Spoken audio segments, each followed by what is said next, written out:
call the June 8th meeting of the Casa Grande Planning and Zoning Commission to order. Would you please join me for the pledge?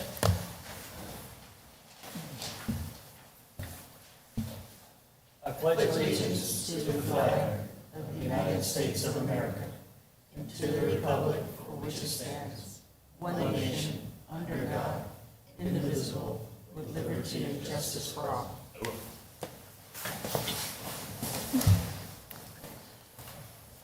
Thank you.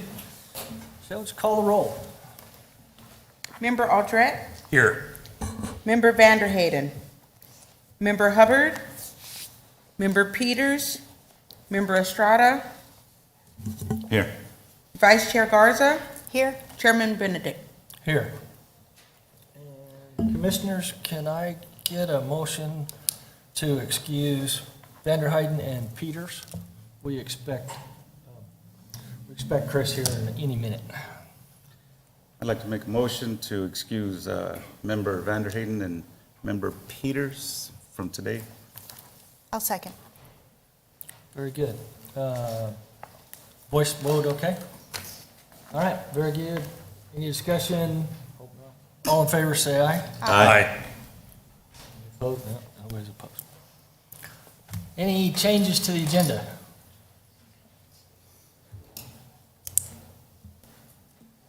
Mr. Chair. Thank you. Commissioners, we're to the minutes.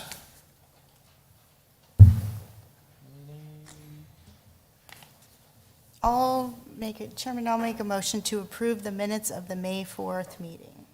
Very good. Second. Thank you. Motion second. Any discussion? Hearing none, all in favor, please say aye. Aye. Any opposed? Nay? Okay. Okay. that's done. We're up to the consent agenda. The consent agenda items, just the one. Yep. The one item for Desert Mountain Corporation, DSA 22-00148. These are considered routine matters, will be enacted by one motion and one roll call vote of the commission.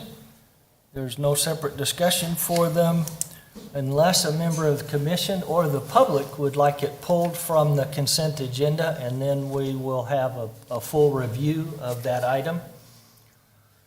So at this point, anybody in the public, is it clear that if that's one of the ones that you are here to hear about, would you please let us know and we'll go through the process?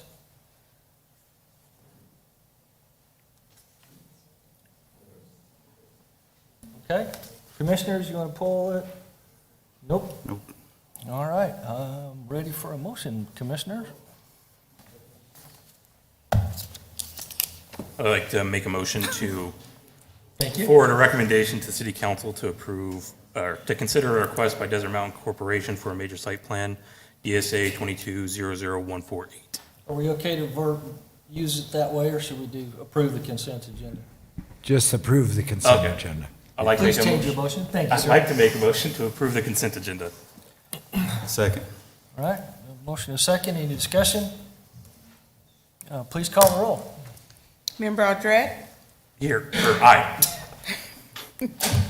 Member Estrada, Yes. Vice Chair Garza, Aye. Chairman Benedict. Yes. Good, passed. Now, next is old business. You have a public hearing and consider a forwarding recommendation to the city council for a request by GJK Casa Grande LLC for an amendment to the Tri-Valley PAD. And Jacqueline? Right, good evening, Commissioners. As you recall, this was the first hearing was held at the April Planning Commission meeting, and this is for the Tri-Valley PAD Major Amendment to Lot 1. It's approximately 9.36 acres. The current site is zoned PAD, and the permitted uses include all permitted and conditional uses allowed within the B2 general commercial zoning district. This request is to establish additional conditional uses within the existing building on Lot 1 to include warehouse limited to less than 40% of the current building, bowling alleys, indoor mini storage, or self-storage. And again, I just want to make this clear that this is just to establish these additional uses as a conditional use permit in the future. So the PAD review criteria, the staff report goes into details regarding all these items. I'll be covering the 2 highlighted items here today. With regards to interrelationship to the plan elements to conditions both on and off the property, the site, again, is located at the southeast corner of Florence and Colorado Street in an already developed commercial center. The request is to add additional uses as a conditional use that are currently not allowed within the planned area development.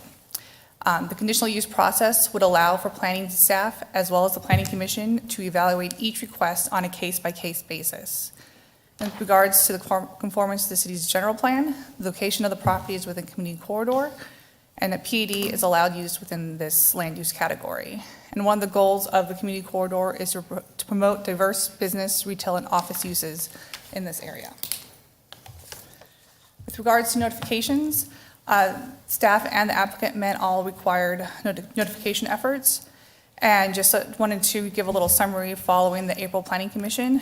Staff did meet with Mr. Dremler and conducted a site visit to determine if the existing site is in conformance with the existing landscape plan and major site plan. Staff found that the wall to the rear of the site consists of an 8-foot masonry wall for approximately 95 feet directly adjacent to the unloading area that was created for the Goodwill development under building permit CDP 11-01347. And then per the major site plan and other building plans, the rest of the fencing should consist of a 6-foot masonry wall. However, there is a portion of the wall that is approximately 5 feet in height. So code enforcement has issued a code violation regarding the wall height and landscaping. And in reviewing the entire Tri-Valley site, code enforcement also issued an additional violation regarding the fencing for the adjacent owner. And it's not in conformance with the major site plan. And the owner of Lot 1 is working on remedying the situation with regarding the fence. And I just want to note that the inadequate wall height and landscaping will be addressed as a code violation by city staff, regardless of the action of Planning Commission and City Council decisions on this plan area development amendment. And then the Planning Commission can impose additional wall height and/or landscaping requirements in conjunction with future CUP requests if necessary, depending on the proposed use.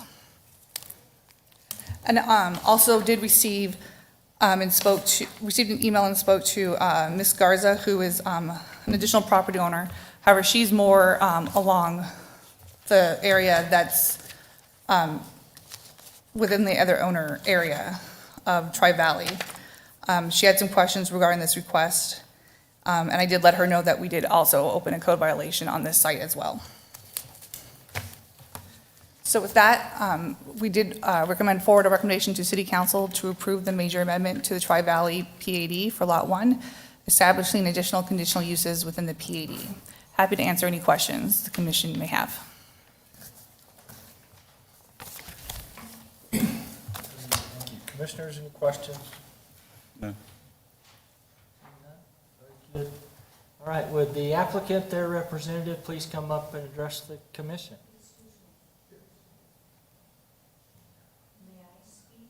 Yes. Yeah, I apologize, I didn't walk through the process. The process we'll be walking through with each of these from now on is we'll have the staff do a presentation, the applicant will present, and then we will open it to the public, and we sure want to hear what you all have to say. So if it's okay, give us just a minute, and we'll be pleased inviting you forward. I apologize not addressing that sooner. The applicant, their representative.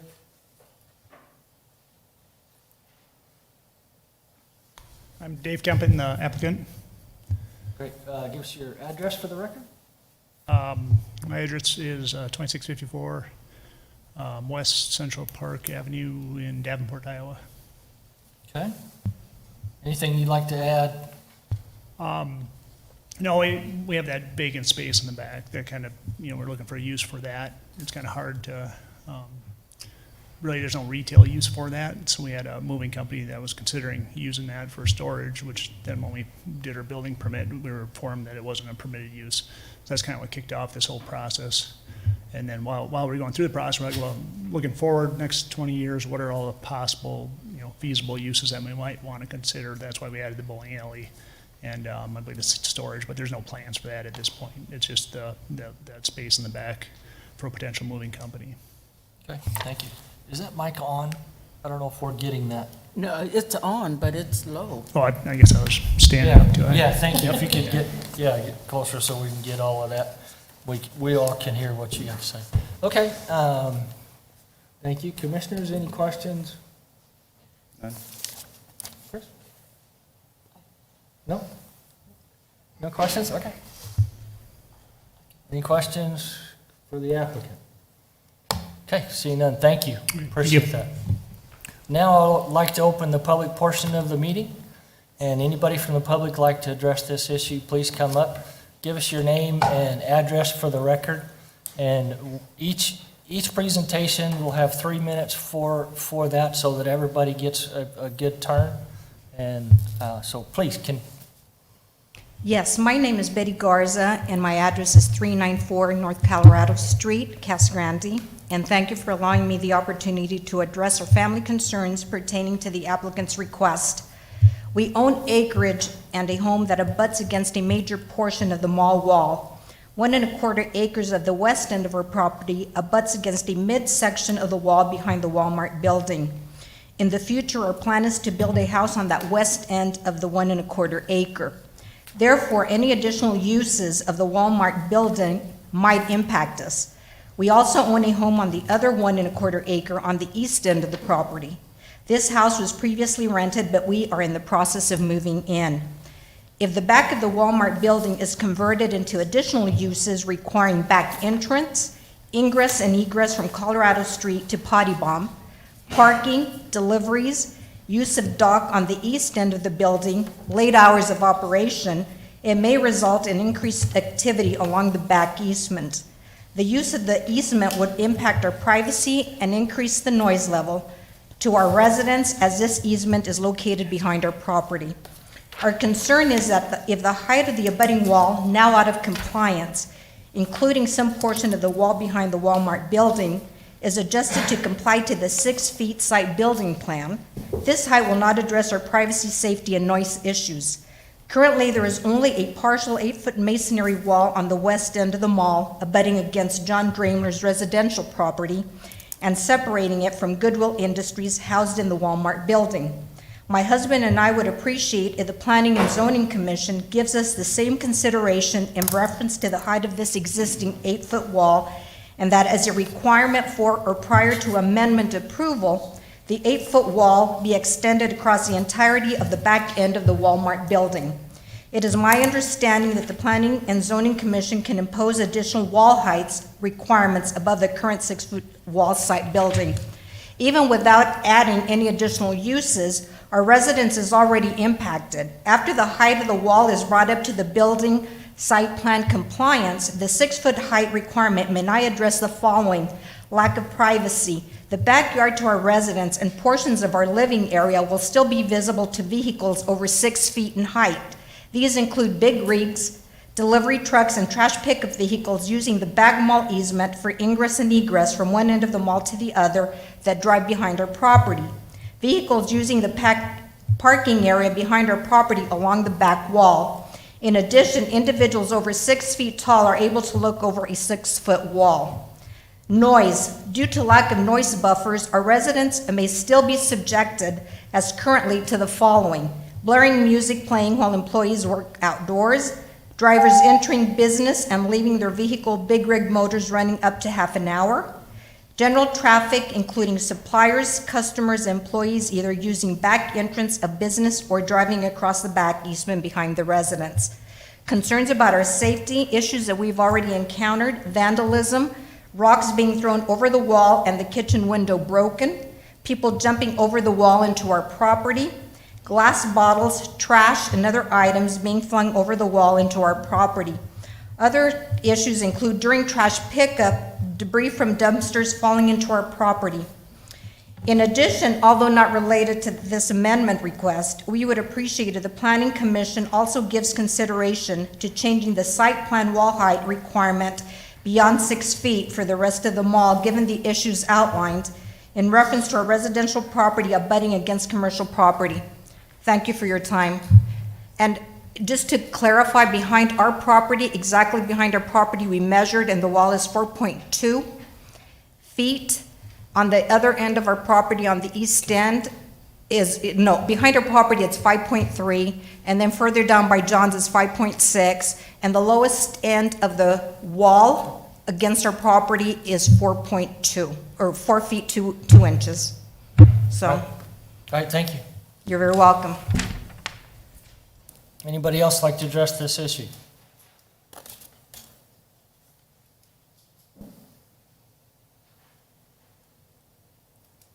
Okay. Seeing none, I'll close the public portion of the meeting and bring it back to the commission. Commissioners, I have a question, please. even though I came late. So I took a field trip and kind of went back to see this area that you guys are all talking about. And I noticed there is just like one part of the wall that is about 6 feet. So we can only go from Colorado to the end of this Walmart. Is that in the Walmart right here, correct? If we wanted to put up a 6-foot wall? Because I did notice part of the wall's up, but part of it's down, like 4 feet. It's not Okay. all the same. Let's ask the staff to address it. So Commissioner Hubbard, I think you missed the first part of I the did. presentation on that. And so staff also went out there, and the west part of the wall that you're referring to is actually 8 foot tall. Yeah. Right? And then it drops down to just a little over 5 foot tall as you go to the east to get to the edge of that old Walmart building.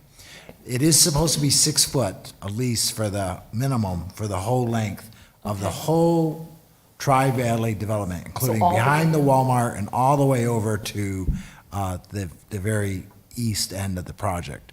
So we have opened a code enforcement case, and we are going to require that entire length of that wall to be 6 foot as measured from the Tri-Valley side. Okay. Not just behind the Walmart, which is Lot 1, which is what we're talking about tonight for Right. the PAD amendment, but the whole length of that southern boundary will be 6 foot tall. So that's kind of factual. The other thing that's kind of in play here is the property. I'm going to ask Jacqueline to point out on the screen where the Garza's property is. And so you can see the Garza's property is actually east of the Walmart site. That is the Lot 1 that's under the zone change this evening. Right. So we don't have anything before us that would allow us to raise the height of that wall beyond 6 feet east of the Lot 1, okay? Because the only thing you're considering tonight is Lot 1 and whether or not to allow conditional uses, 3 additional conditional uses in the old Walmart building on Lot 1 in the future. So anything east of Lot 1 is not before you tonight. We will make that wall 6 feet. So you've heard testimony tonight that it's somewhere between 5 and 4 feet east of the Lot 1, and all of that we will ensure gets to be brought up to at least a 6 foot height. Okay, and then, okay, I'm sorry, I didn't mean to be late, so I get it. You're good. We're good. Chairman, I have a question. Yes, please. So the parcel lines that you show for Lot 1, in between those will be an 8-foot tall wall? No. No. No, No, it will be 6 feet. Let me, because that's, the code requirement is minimum of 6 feet. Okay. There is a section that's 8 feet. And how that came to be is when the Goodwill went into the old Walmart building, they put in a loading dock kind of in their southwest corner of their building, and staff actually required that to be, a short section of it to be bumped up to 8 feet to further screen the loading dock. So there was a short section that was required to be increased in height to 8 feet to screen that loading dock on the Walmart with the Goodwill loading dock, but not the entire length of the wall along Lot 1, just a short portion of it adjacent to the loading dock area. Could the planning commission impose the 8 feet, the entire length of the property?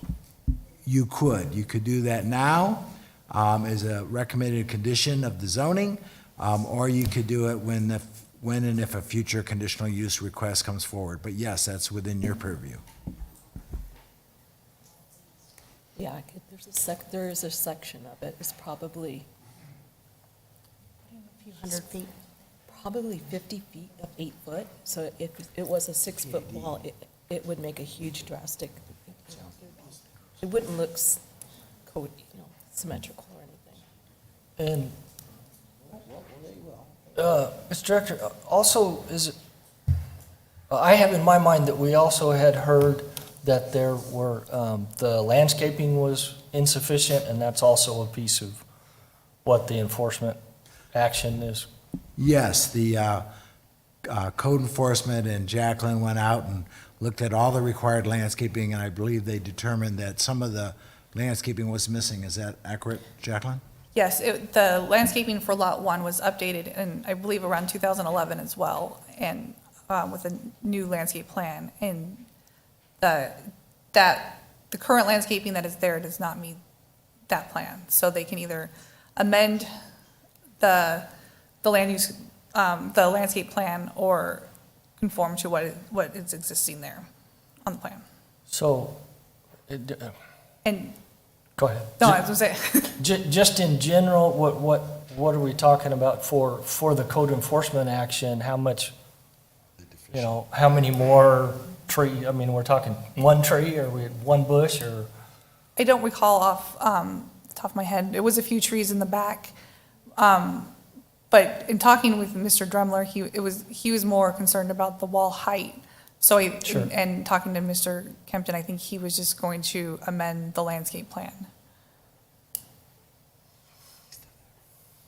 Okay. Okay, commissioners, any other?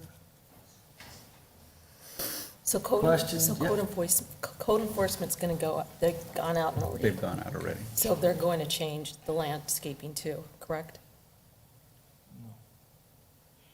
Yes, it'll either be updated or in compliance. amended. So we just need to amend if we decide, we just need to amend this fence to either go 6 feet or 8 feet. Well, it will be 6 feet. Right. Right, but if That's- they've already, That's the requirement that isn't changing, that there's no proposed change for that, and code enforcement is on getting that fixed. okay, So it will be 6 feet. If we want it to go 8 feet, again, we can either try to make that part of this, okay. or we can wait until a conditional use permit is brought to us and make it part of that. And I guess what goes to my mind is, as you all know, there's plenty of things that they can use it for that would not come to us as a conditional use request. So.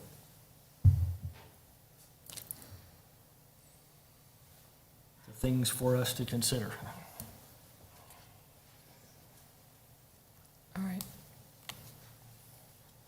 Well, my opinion is, I'm very okay with it being a 6-foot wall, just bringing it up to code. That's my opinion. We shouldn't have to punish them by raising it up, because we're asking extra from, But Goodwill already did that. They've for already, 50 feet of it because of the conditional use permit that they needed, That correct? they needed, right? that they So- needed. So is there going to be, A 50-foot and then a drop. I mean, we're not here to make it aesthetic. no, I change, just anything. mean, so we're also looking at, they're wanting to put other self-storage and whatnot in the back still?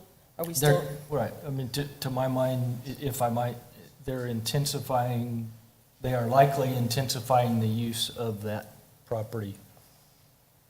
There'll be more stuff going on. And with that, then that would come back before the planning commission as a That conditional will, use. okay, I'm just trying to get in my head, I'm Yes. sorry. Okay. But am I correct? There are a lot of uses that would not come before us. Yes, that's correct. Yeah. Yes.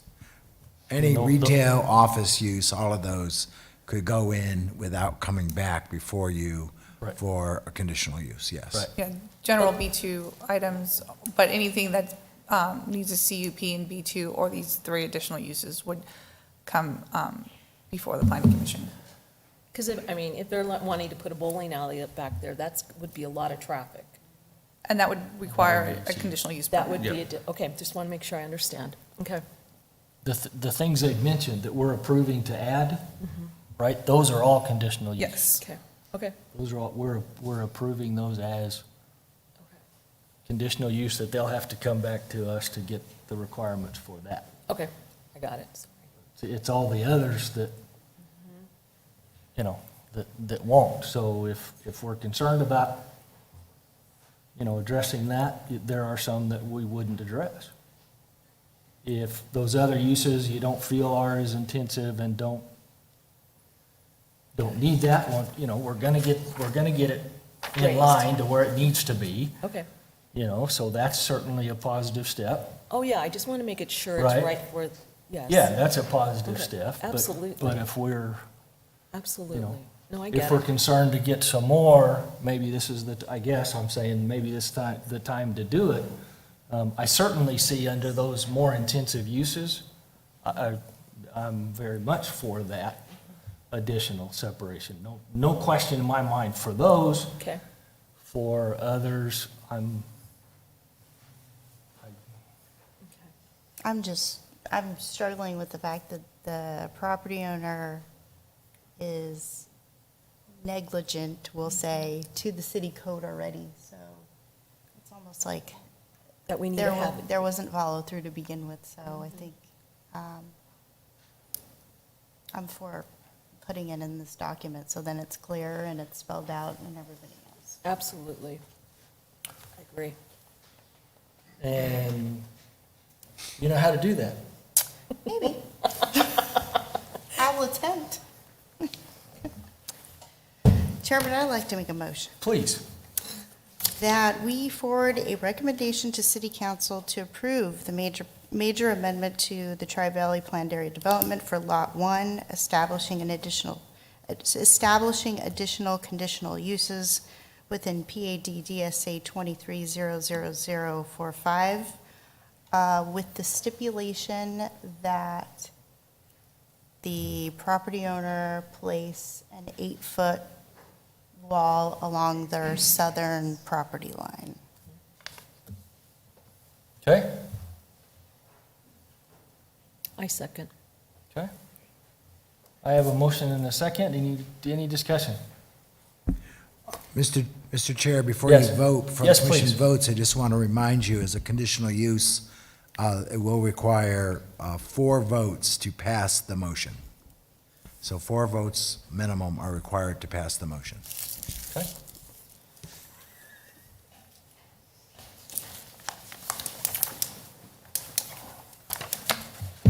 Any more discussion? We understand the motion? Oh, Yep, please. Excuse me. Yes. Thank you. Jacqueline just reminded me, this is not a conditional use, this is a PAD amendment. So just a simple So- majority will pass this one. Sorry. Boy, you got us worked up for a second there. to buy it. It was about to get real exciting. Sorry. I got excited. All right. Okay. Any more discussion? Any other good pieces of information from the staff before we proceed? We good? Yeah, we're good. All right. Hearing none? Call the roll. Member Aldred? Aye. Member Hubbard? Yes. Member Estrada? Yes. Vice Chair Garza? Aye. Chairman Benedict?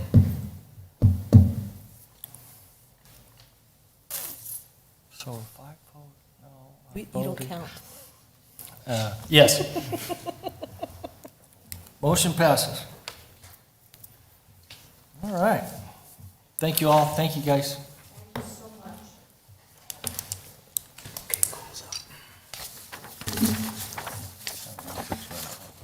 Yeah, yeah. Oh, did you see my nasty look there, buddy? But you had to have your buddy with you. Yeah. Okay, on to new business. I believe, please tell me if I'm missing something. Yep, on to new business, G1. Can have a public hearing for a request on behalf of D.R. Horton for a conditional use permit and associated resolution to allow model home sales complex, Carlton Commons, DSA 230080. Cole? Good evening, members of the commission. The next item on agenda is DSA 230080, a conditional use permit for a model home sales complex in the Carlton Commons PAD.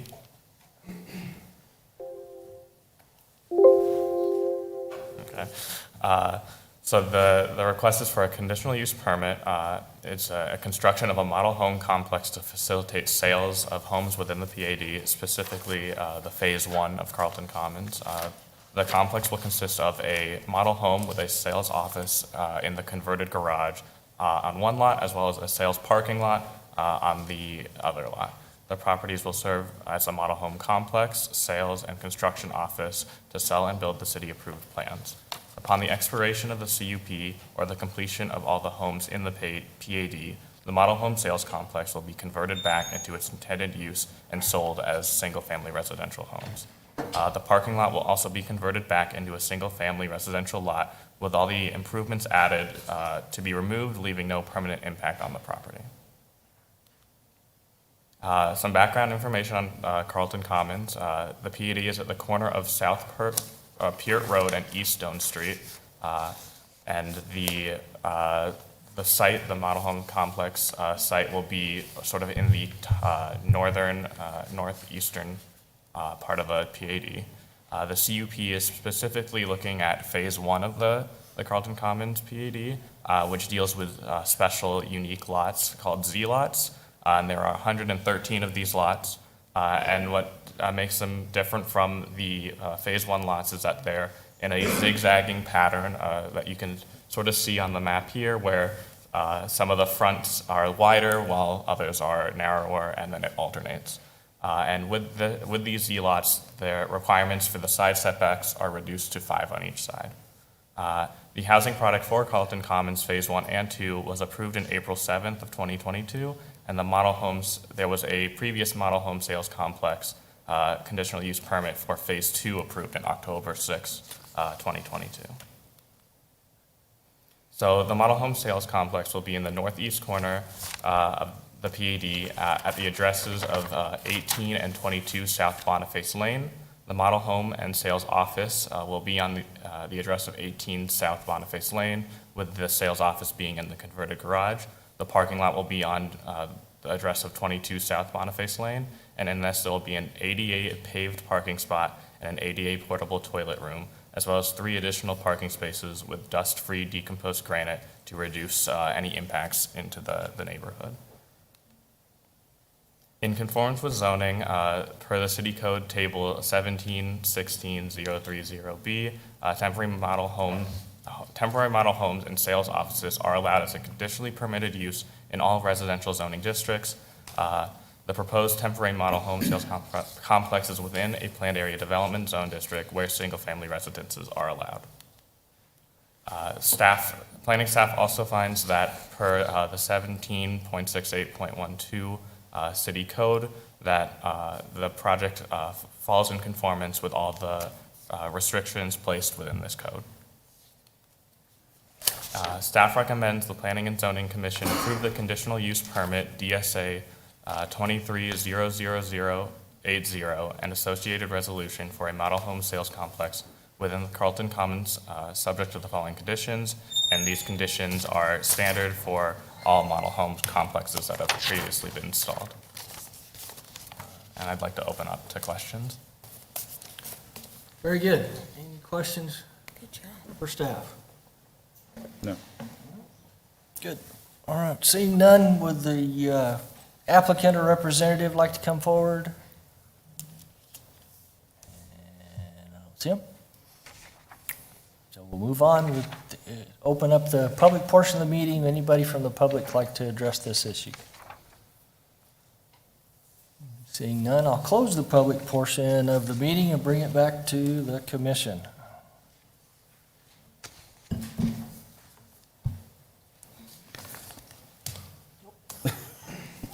Any questions? Come on, guys. I would Here we like go. to make a motion.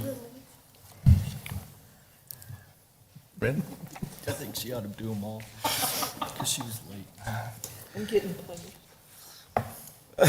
Go, Amy, go. All right. Please, I'm I'd sorry. like to recommend that we approve the conditional use permit for DSA -23 00080 with the Carlson Commons subdivision, subject to the conditions set forth by staff. We're good? I'll second. Second? We're good? Got a motion, second, any discussion? All right, please call the roll. Member Aldrete, Aye. Member Hubbard, Yes. Member Estrada, Yes. Vice Chair Garza, Aye. Chairman Benedict. Aye. And motion passes. 5-0. Thank you. Very good. On to number 2. Have a public hearing, consider a request from Brian Ledbetter for conditional use permit and associated resolutions for a convenience food restaurant, 405 East Florence, and offset parking located on an adjacent lot, DSA 23-00115. Cole, you're on.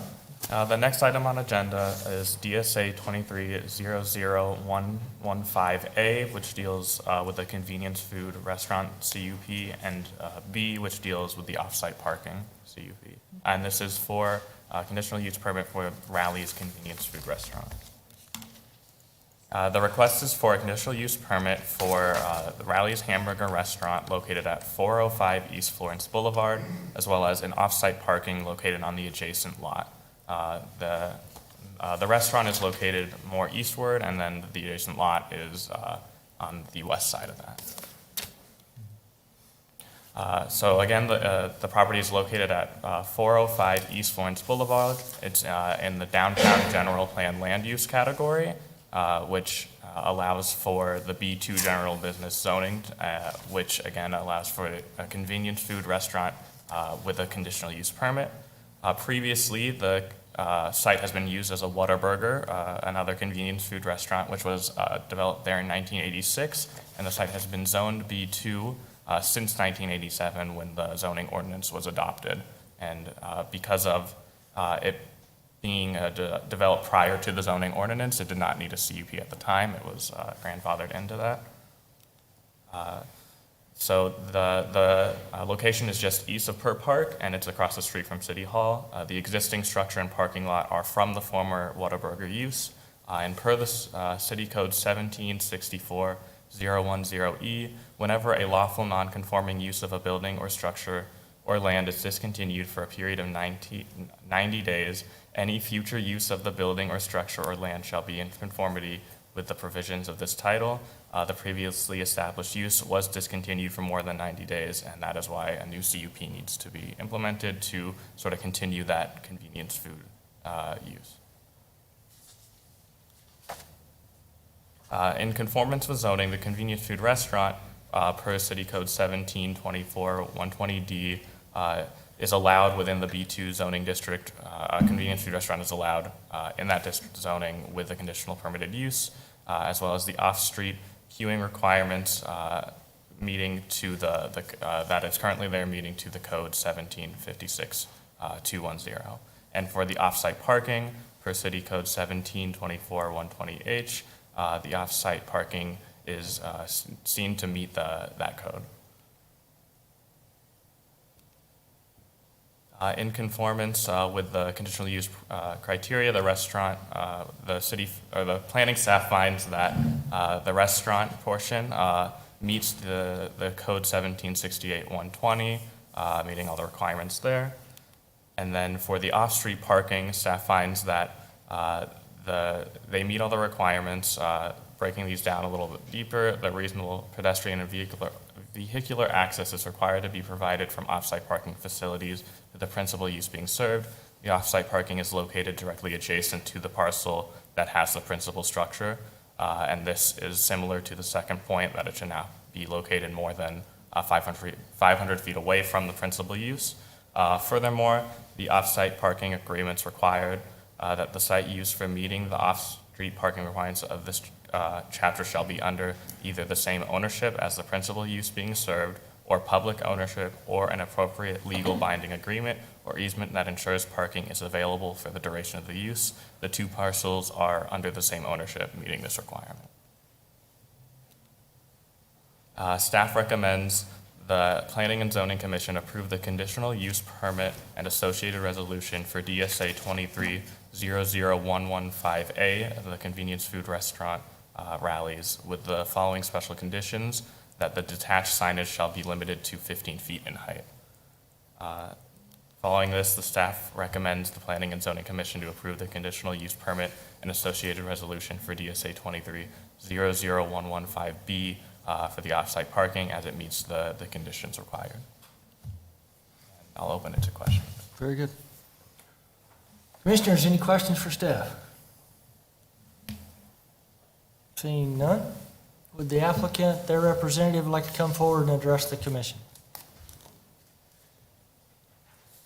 I think Cole did a great job. The only thing I want to point out is on the site plan, we had some EV charging stations on the east side that I don't know if that's a separate, or if that can be approved here at the same time, or if that's a separate approval. But it shows that on the site plan there, up in the, there was like 6 or 7 spots. So when you install the EVs, you're going to get an electrical permit to wire them in.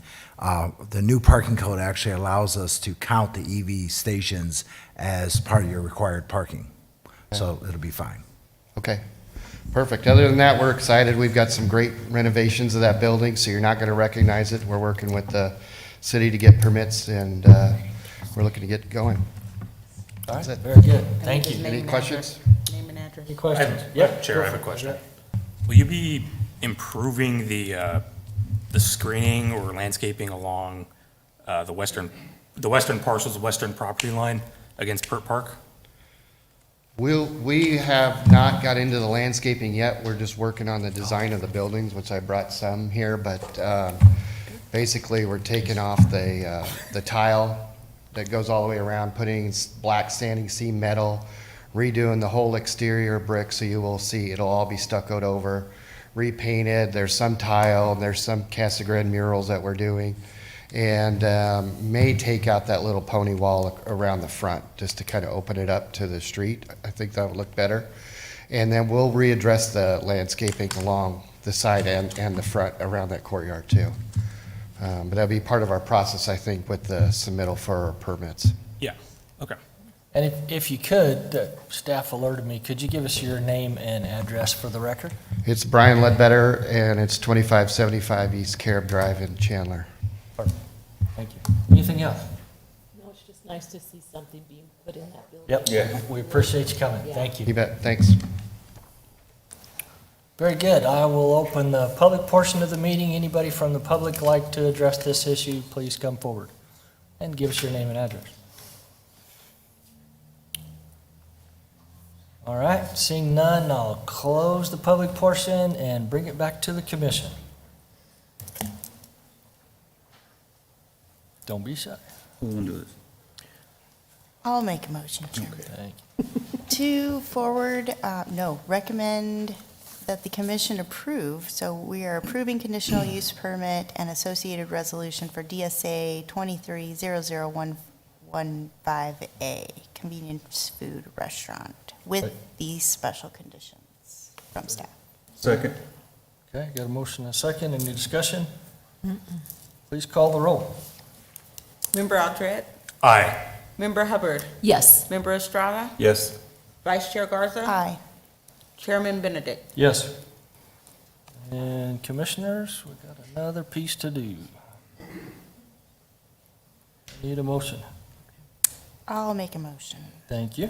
to approve the conditional use permit and associated resolution for DSA 23-00115B for off-site parking.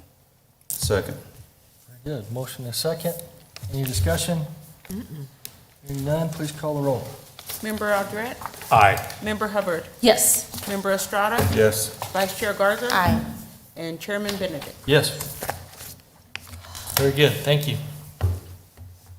All right, number G3. Public hearing and consideration for 2 requests from Hilgard Wilson, 39 acres, west side of Burris Road, DSA 230041, and 42. Good evening, And Commissioner. Joe, come on. You ready? I don't know if I'm ready or not, but Hilgard Wilson's requesting a minor general plan amendment to amend the growth area phase from Phase 2 to Phase 1, and a zone change from urban ranch to general industrial for approximately 40 acres of land generally located on the west side of Burris Road between Peters and Selma. You can see it highlighted below. It's just west of the Tractor Supply distribution facility. Site's currently seeking an annexation into the city and had its initial council hearing on May 15th. These requests will be contingent on the successful annexation into the city. Currently, the zoning of the property is general rural within Pinal County, but in association with the processing of the annexation, the city will be required to set an initial zoning classification of urban ranch. So that's what they're requesting, to go to the I-2. The applicant's requests are intended to accommodate for potential industrial prospects. Staff will evaluate the proposed use at the time of any major site plan submittal in the future to apply appropriate measures and standards to mitigate any adverse impact on abutting and surrounding properties. For the general plan, you can see the Phase 1's in the darker purple and the Phase 2's in the lighter purple. The request is to remove it from Phase 2 and to put it into the Phase 1. And looking at the review criteria, the following criteria were used to determine if a property should be included. All are covered in your staff report, and we're just going to hit on a few key ones tonight. First one is whether the property had approved certificate of assured water or CAUS, or could provide water service. The subject property is going to be developed under the manufacturing industry category, and therefore does not require CAUS unless subdivided into 6 or more parcels. However, the site will need to provide an extension of water main infrastructure. You can see right now the water infrastructure terminates out in front of Tractor Supply. There is an extension in the works right now out to Air Products, which is further west to this site. It's northwest of this particular site. And so there will also need to be an extension down Burris Road. And then whether the property, the second one was whether the property can be served by the wastewater treatment facility. Currently, the wastewater facilities terminate at Burris and Peters Road, so there will be an extension required down south to the southern boundary of this property in conjunction with any development of the site. At the current time, there's other properties being developed around in that area, so some of those improvements might be made by other developers. So the distance of the extension will need to be determined at time of site development. And then the next one we'll cover is whether the property could provide fire, police, sanitation, and street maintenance services in a cost-effective manner. In conjunction with that annexation, the property has provided an infrastructure and service plan that evaluates and confirms the city does have ability to provide the listed service. Additionally, since the site is situated with 2 shared city boundaries across from existing development, the extension of these services is not a major concern. We'll move into the zoning now. The existing and proposed zoning, currently you see that it's in the county.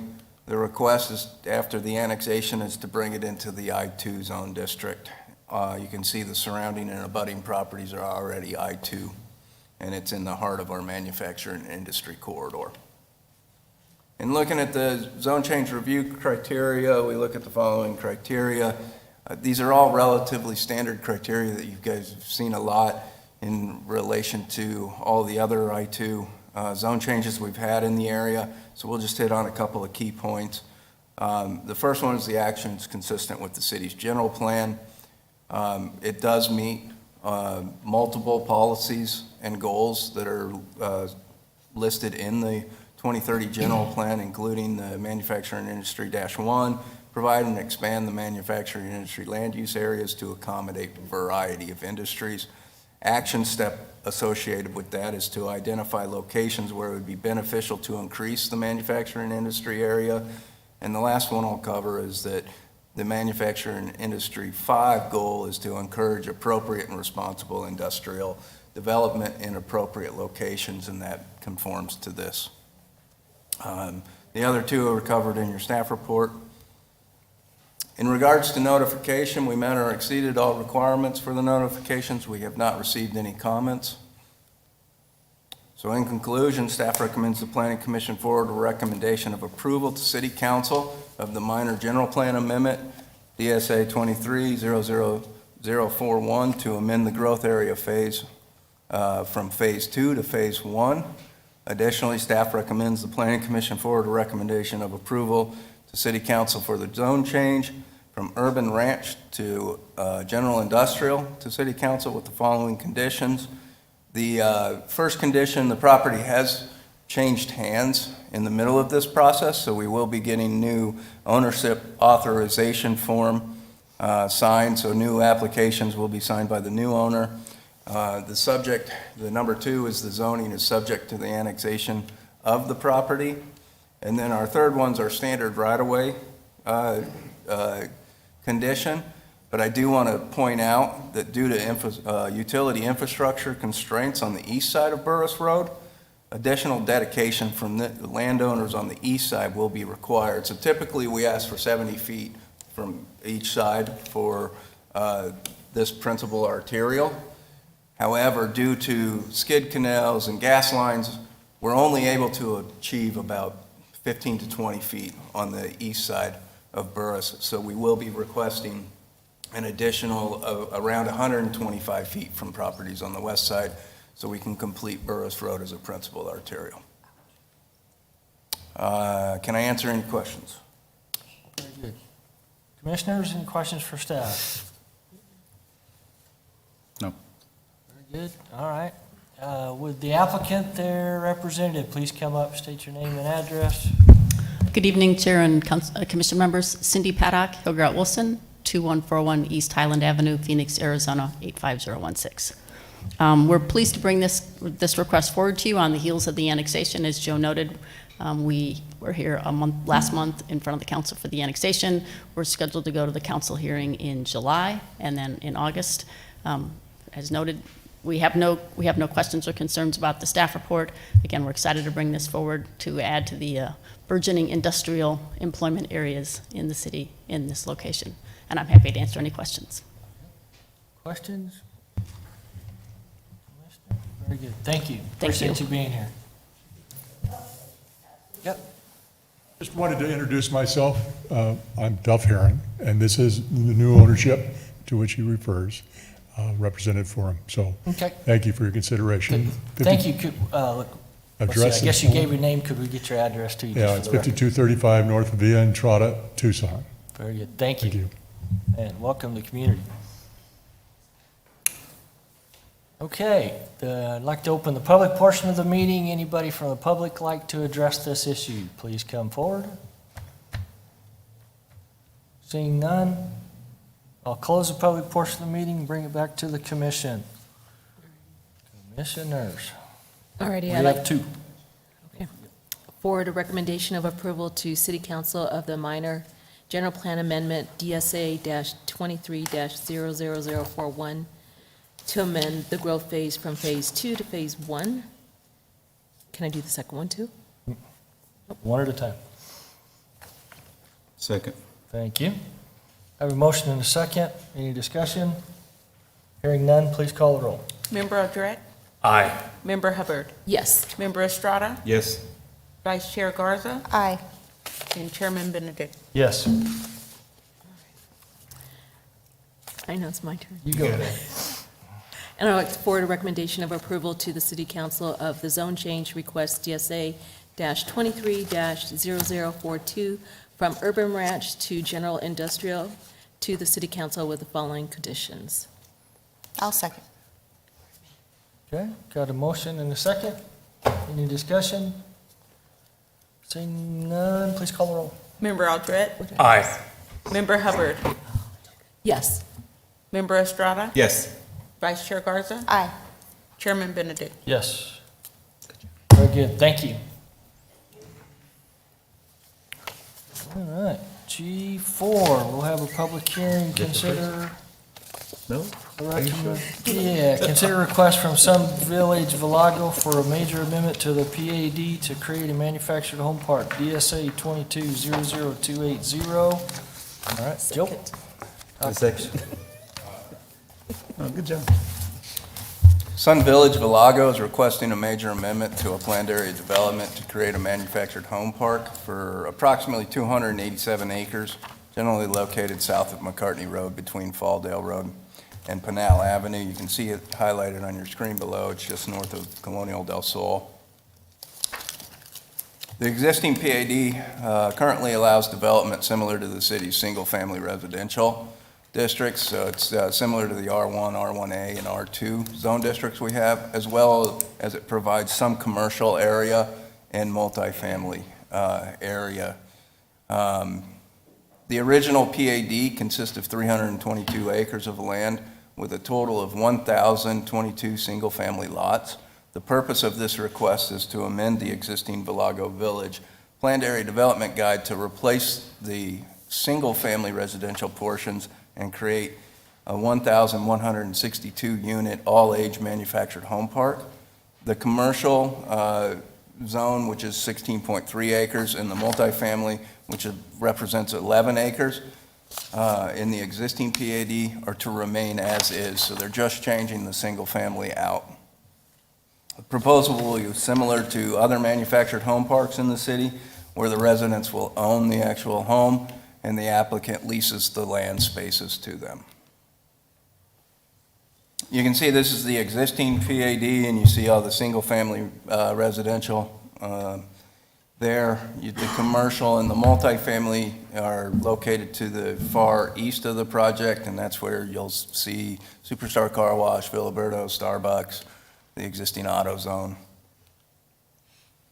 The proposed PAD is to amend it to remove the single-family portion and replace it with manufactured homes. So in looking at the review criteria, we cover the following criteria. We'll dig into some of it now. The relationship of the plan elements to conditions both on and off the property. The proposal is not anticipated to have adverse impact with respect to land use. It abuts the Colonial del Sol neighborhood to the south and a little bit to the east. And that Colonial del Sol has a mixture of land uses and residential development types, including manufactured homes, single-family stick-built homes, and some commercial uses. Staff believes this will be a compatible project and may enhance the surrounding area. It will also help by providing additional access points into Colonial del Sol and by introducing a new housing product on the adjacent land. Next, we'll cover the conformance to the city's general plan. The proposed area change is located in our neighborhood's general plan land use category. The PAD land use zoning is an appropriate zone district for the neighborhood's land use category. The neighborhood's category allows for density up to 4.5 dwelling units per acre. The applicant's proposing to develop 1,162 dwelling units, representing a density of just over 4 dwelling units per acre. Accordingly, staff finds the development to be in compliance with our general plan. The next one is the adequacy of the plan with respect to land use. The proposed plan change in this area from traditional single-family homes to manufactured homes is primarily due to the fact that the site does not have certificate of assured water supply. So not having cause severely limits the development potential of the site, as there is not a way to subdivide the land. With this being the case, this proposed land use is appropriate for the site. Last thing I want to kind of cover is the traffic circulation for the site. As mentioned, Colonial Del Sol currently has one access point out onto Pinal Avenue, and that's their only access point. With the development of this site, we're going to add Falldale Road to the far west, Thornton Road kind of to the west, and just to the west of Colonial Del Sol. And then we're also requesting that Tally Ho be placed in. I do want to point out that there's two other streets that do have connection into this manufactured home proposal, and that's Cambric and Aravilla. And we did work with the applicant and with our traffic engineer to determine what was appropriate for the connections for this site. And we determined that these two connections were somewhat, it was okay to limit the connections to Tally Ho and Thornton Road. And I'll point out also, now with Colonial Del Sol, you'll see that you'll have 5 different access points to those perimeter network of Colonial Del Sol. In regards to notification, we met or exceeded all requirements. Again, we did not receive any comments with this request. In conclusion, staff recommends the commission forward a recommendation to approve DSA 22-00280, a major amendment to an approved PAD with the following conditions and technical corrections. Again, the first one is our standard right-of-way condition. The second one is the comprehensive sign plan will be required to be approved by the Planning Commission prior to development. And then we do have a technical correction to rename the submitted document as the Villago Village PAD. We're going to keep the name the same, and then incorporate all the existing land uses and acreage prior to the city council hearing. So we're going to bring in those commercials and multifamily that are to the far east of the site into the same PAD, so we don't have multiple PADs in that area. With that, I'm happy to answer any questions. Commissioners, any questions for staff? Chairman, I have a question for Yes, Joe. please. The only public streets within this will be Thornton and Falldale, publicly And Tally Ho. dedicated right-of-way? The Tally Ho will also be extended, but yeah, so you'll have McCartney on the north, and yes, it's correct. So you'll have Falldale, Thornton, and Tally Ho will be the 3 public streets, and then they will have private gated access into their neighborhood. Right, so everything else is private, gated. Correct. Got it. Okay, thank you. Anything else, commissioners, for staff? All right. Seeing none, would the applicant or their representative like to come up and address this issue?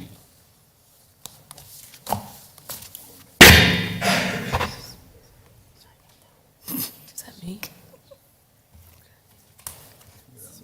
I should have a presentation that was sent over.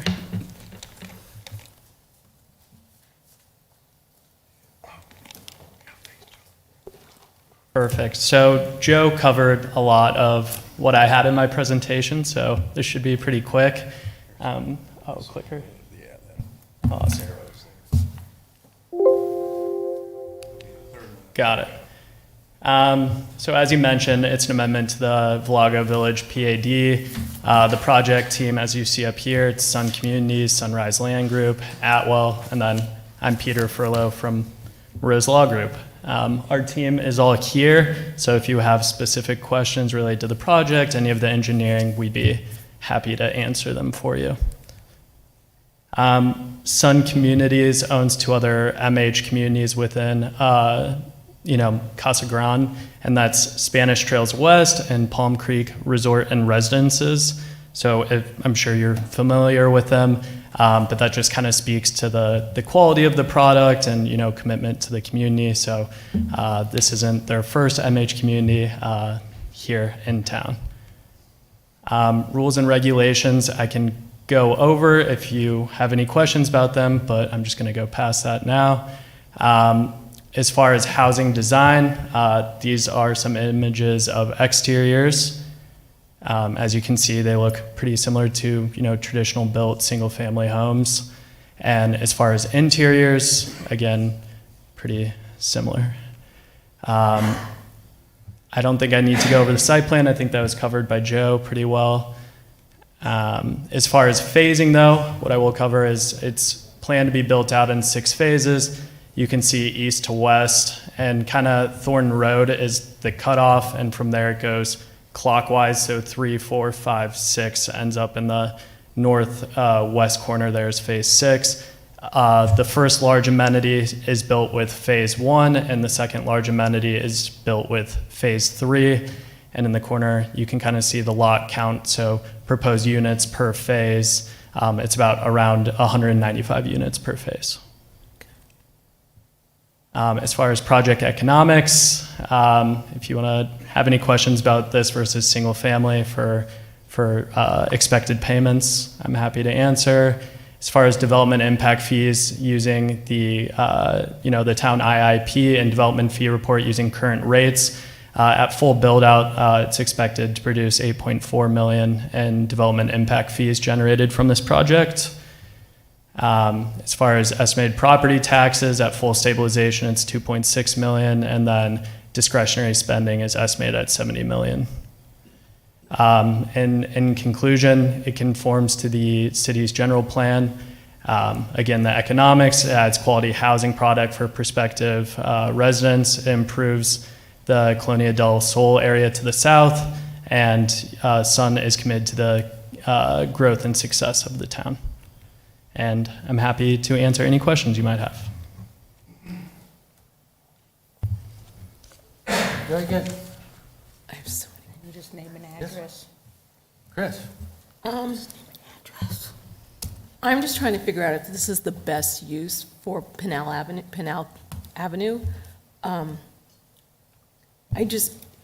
You're coming into Casa Grande, I know we have a theme for Florence. Do we have something for Pinal? Like when people come in, what are they gonna see on Pinal? Do we wanna see mobile homes?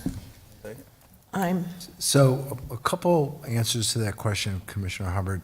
First off, we do not yet have a design concept for Pinal Avenue, like we're working on for Florence. That is our next major corridor we're going to work on once we wrap up the Florence Boulevard corridor. But to that point, you have to realize that this project does not really have frontage on Pinal. It's set back behind the Walgreens True. at McCartney, and actually even behind the Walgreens, there's another vacant site, commercial site or two, so it has no frontage whatsoever on Pinal. I don't know if you'll see it from Pinal. You might as you go by a little bit, but really not prominent at all from the Pinal frontage.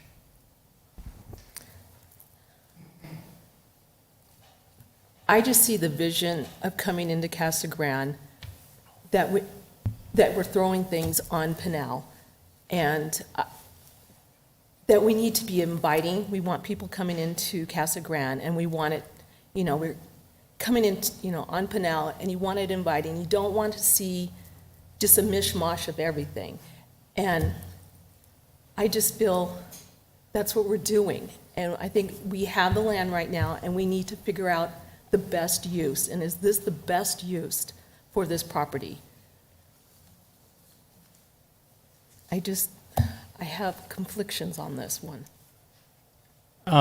If it's right to respond, Commissioner Hubbard, I think that's a fair point.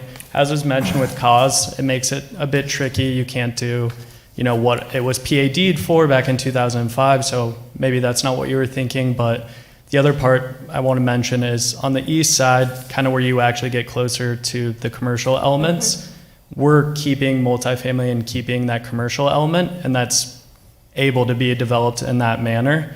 As far as other areas, there's state land, vacant land, and then to the south is a similar product.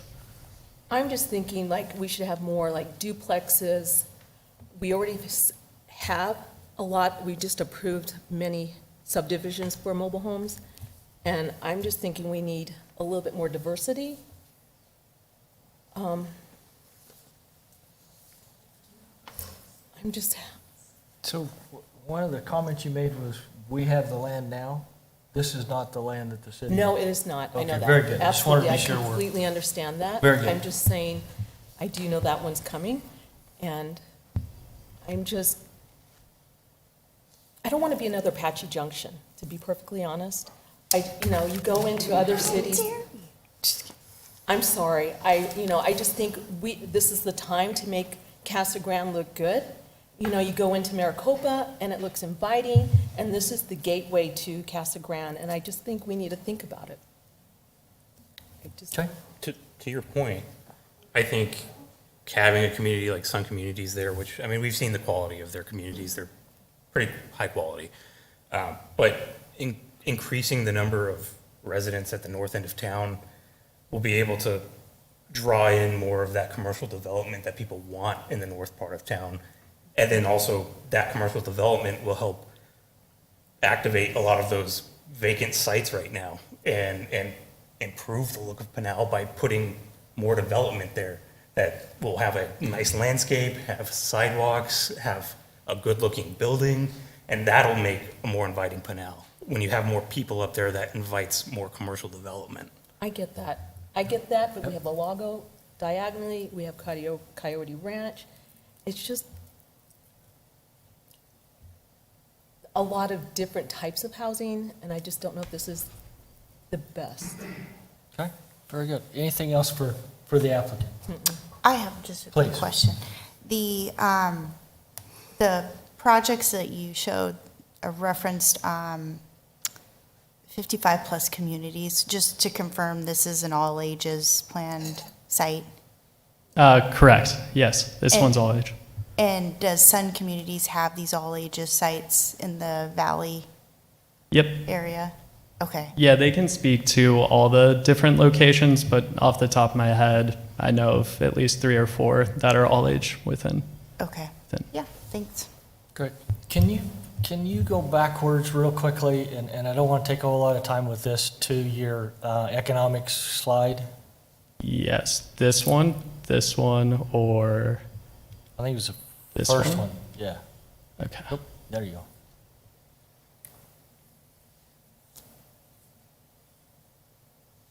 Yeah, I think that's an interesting piece of this is the economics for folks. And it's an area that, Absolutely, no, it's an area that is needed.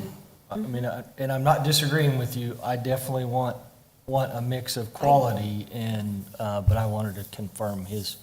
so you're saying basically the mobile homes are about 150? So we used 150,000 purchase price as the example, and then compared it to the Seasons at Villago. That's maybe a median price for these, the 150 mark. So they purchased the mobile home and then they rent the spot? They lease the land, and how much would be the lease of the property, of the land, the lot itself? About 650. Thanks, Howard. Good question, thank you. Very good. All right, anything else? I need his name. Oh. Did I miss it again? Can we get your name and address, please? Oh, sorry, Peter Furlow, and then 7144 East Stetson Drive. Okay, stay on me, girl, I'll get trained one of these days. Thank you. So any of the rest of the group want to address the commission?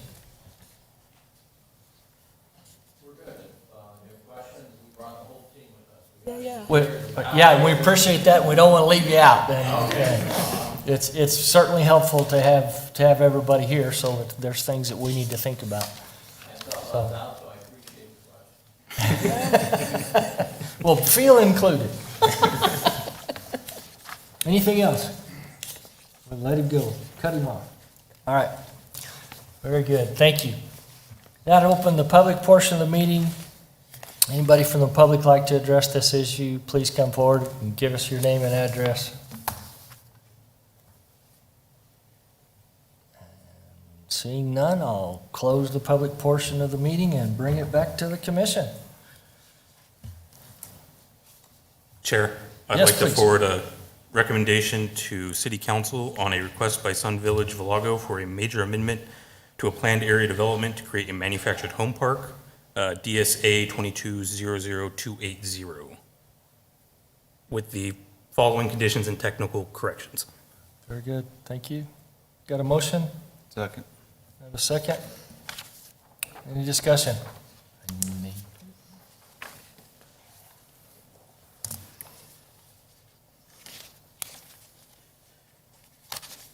Nope. No. All right, making hard choices. All right, got a motion, a second, no discussion, please call the roll. Member Aldred? Aye. Member Hubbard? No. Member Estrada? Yes. Vice Chair Garza? Aye. Chairman Benedict? Yes. Thank you. Thank you. You bet.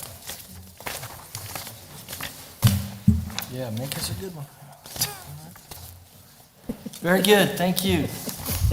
G5. One more before break? All right, I'm okay with that. We good? I All have right. no vote today. I said I have You no ready? vote today since. I Very was good. late. G5, public hearing and consider request from the city planning department. Minor amendment to the Casa Grande 2030 general plan. Talk to us. All right. Talk to us, Joe.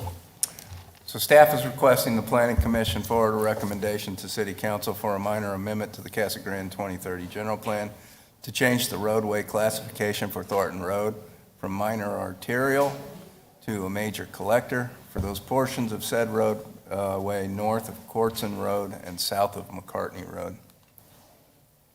You can see here's our transportation plan or circulation plan and our general plan. And the location of the section we're talking about tonight, highlighted in the middle there in yellow and red. A little bit more zoomed in, you can see north of Thornton Road up to McCartney is where we're requesting this amendment. And to get into that a little bit closer, you can see Thornton Road terminates at Dave White Golf Course on your far left image. And then it also terminates coming south into the Greens neighborhood, which is also the Dave White Golf Course area, south of Rodeo Road. And then north of McCartney, you run into the airport and the taxiway that eventually will be extended out. So in looking at the differences in the sections here, you can see the minor arterial represents 110 feet. The major collector represents only 80 feet. We typically like to do the lowest section, which is 3 travel lanes and some bike lanes and sidewalks, detached sidewalks. The amendment is to ensure that the city is coordinating the transportation network to meet the projected traffic volumes associated with new and existing development. It's good practice to ensure we are not under or over designing or constructing our transportation network. Again, I mentioned the different challenges with Thornton Road and the golf course and the airport, so we think it's an appropriate location to amend. Reason for the requested amendment is partly carrying capacity. Staff finds that the carrying capacity of the major collector is adequate to handle this. We've got driveway spacing, which major collector roadways are less restrictive regarding driveway spaces for development. It results in more developable land for the landowners and reduces the roadway construction and maintenance cost. I'm looking at the review criteria. We'll just cover a couple tonight. Describe how the proposed amendment enhances or has net impact on mobility and traffic congestion. This amendment is to ensure we are planning for an appropriate road classification and not allocating unnecessary resources to constructing an overbuilt road network in areas that do not warrant it. Additionally, it will remove the conflict in land uses where Thornton Road is shown to bisect the Dave White Golf Course. Next one is describe in detail how any of the general plan goals and/or action steps are achieved by this proposed amendment. Goal CTM 1, when considering changes to the land use or transportation elements of this plan, the city will consider the relationship between the land use and the need for supportive transportation infrastructure. We also meet goals CTM 2, the capacity of the city's transportation system will be in balance with the planned and current land uses. And goal CTM 6, reduce the city's cost of construction for new streets when possible. In regards to notification, we met the requirement that included just publishing in the Casa Grande Dispatch. We did not receive, or excuse me, we did coordinate with Pinal County, had them review the proposed changes, and they had no concerns with that. In conclusion, staff recommends the Planning Commission move to recommend City Council approve the minor general plan amendment to reclassify Thornton Road from Courtson Road to McCartney Road from a minor arterial to a major collector. Any questions? Any questions? Questions for staff and the applicant? Take care of two-thirds of one thing. All right, move on to the public portion of the meeting. Anybody from the public like to address this issue, please come forward, give us your name and address. Seeing none, I'll close the public portion of the meeting and bring it back to the commission. Chair, I'd like to make a motion. Please. A favorable recommendation to City Council to approve the minor general plan amendment DSA-23-00066 to reclassify Thornton Road from Courtson Road to McCartney Road from a minor arterial to a major collector. Second. All right, got a motion and a second, any discussion? Hearing none, please call the roll. Member Aldrete? Aye. Member Hubbard? Yes. Member Estrada? Yes. Vice Chair Garza? Aye. Chairman Benedict? Yes. I really wanted to see that bridge over the first tee. Under the airport. Under the airstrip. Very good. Make Are we a good? motion, we take a break. Make a motion. You don't make a motion. We'll take a 5-minute break. Yay, thank you. Too much coffee? Don't make a motion.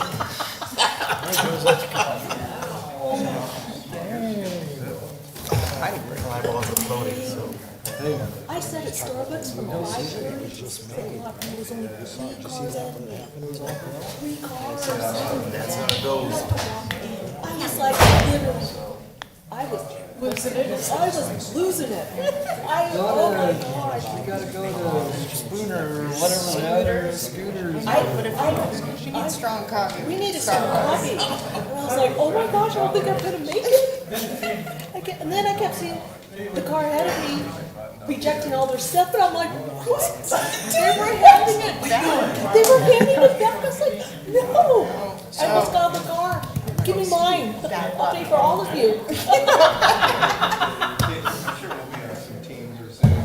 was just like, oh my gosh. All right.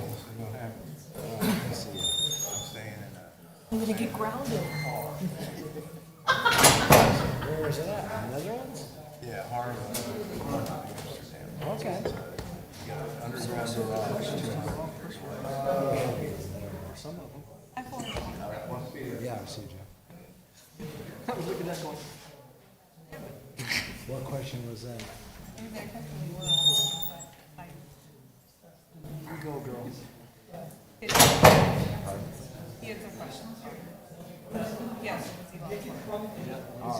What does he love? And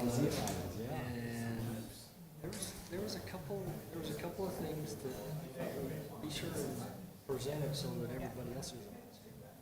They've all got that handled. We tried And I it. sent left Cole out in the dark. Some of our presentations are designed to educate the planning commission. And we appreciate that. Yes. Just say, to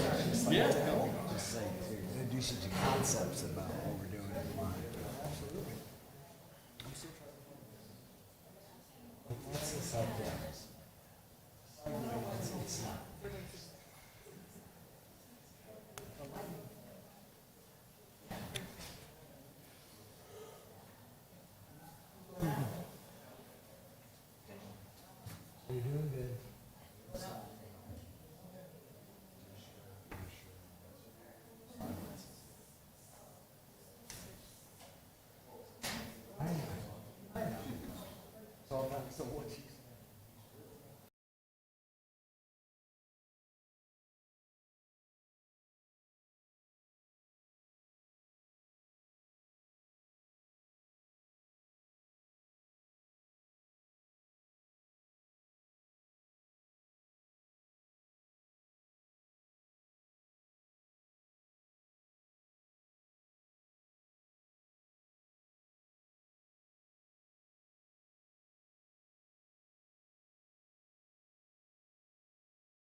All right, we set.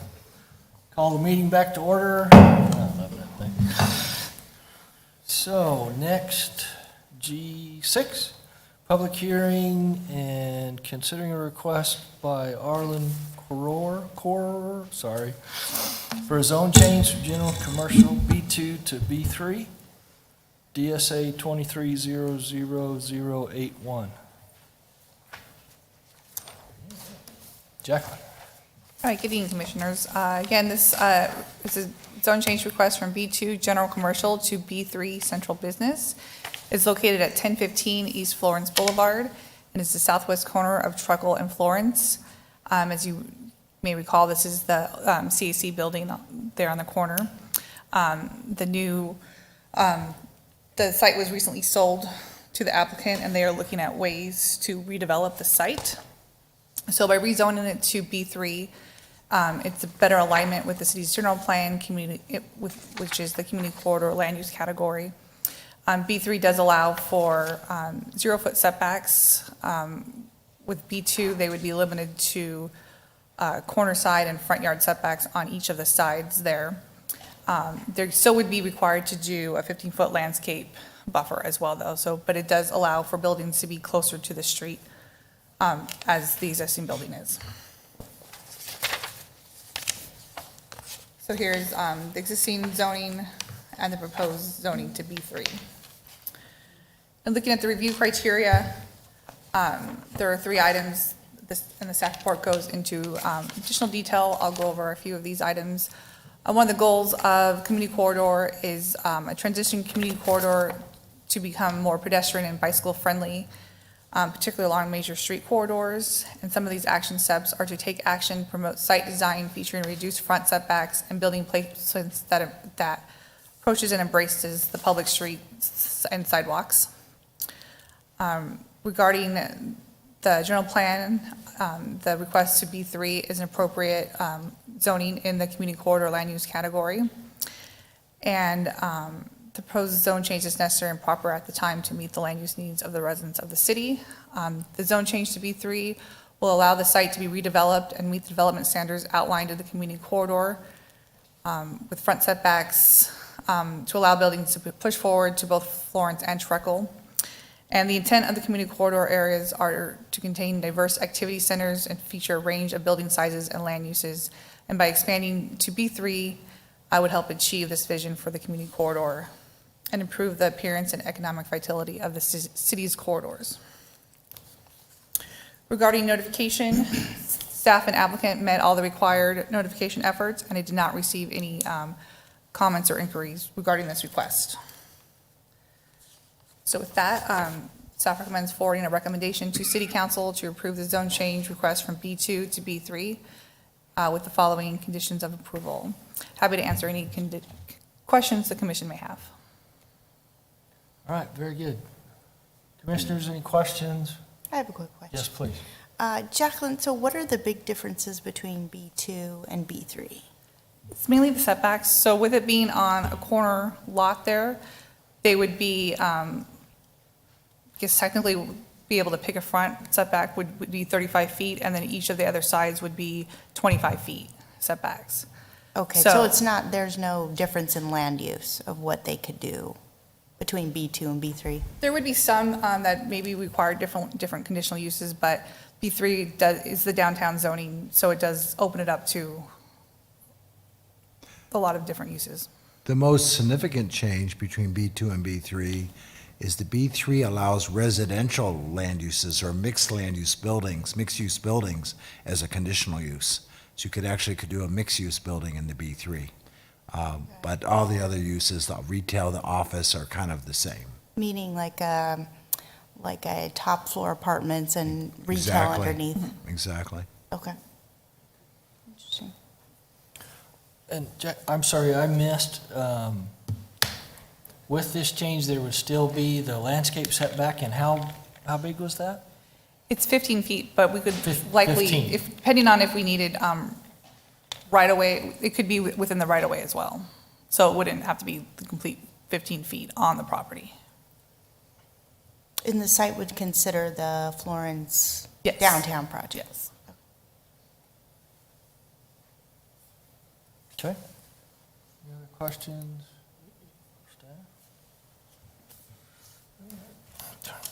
Very good. Would the applicant or their representative like to come forward and address this issue? Please state your name and address for the record. Thank you, Council. Arlen Corr, 4300 North Miller in Scottsdale. Thank you. I just want to know if there's any questions for me at all. Do you have any plans for it, Arnold? We don't yet. My broker's here, Paul Serafin with Dorito. There are a lot of inquiries, but we just wanted to change zoning first to give us just some more options. But a lot of people inquired, and we have really no plans for it yet.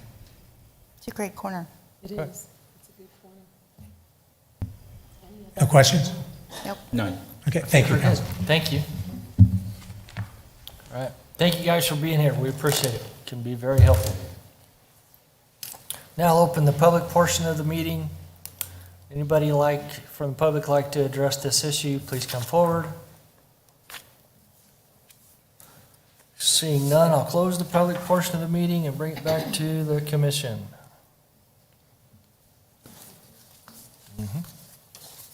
I'd like to forward, Yes. I'd like to forward a recommendation to the City Council to approve the zone change request from B2 to B3, DSA-23-0081, with the following conditions for staff approval. I'll second that motion. Motion and second, any discussion? All right. Please call the roll. Member Aldred? Aye. Member Hubbard? Yes. Member Estrada? Yes. Vice Chair Garza? Aye. Chairman Benedict? Yes. Thank you, guys. Yep, we appreciate it. Okay, next, G7, public hearing and consideration of a request by New Horizon Community Care for a zone change from R3 to commercial office, CO, at 2510 North Trucker Road, DSA 23-00104. Jacqueline. Good evening. This request again is for our zone change request from R3, which is multifamily, to CO commercial office. The site is located at the northeast corner of Truckle and Avenue Elena. And it's approximately 1.32 acres and is within the Rancho Grande subdivision. The site is being requesting to rezone to allow for medical offices on the site. And doing a little research on the site, it was originally developed in 1975, and per the 1975 zoning ordinance, offices were allowed in the R3 zoning district. However, in the 1987 revision of the zoning ordinance, this removed office buildings as an allowed use in the R3, which created a legal nonconforming status for the site. In 2015, a conditional use permit was approved on the site for an online high school, which is an allowed use in the R3 zoning district.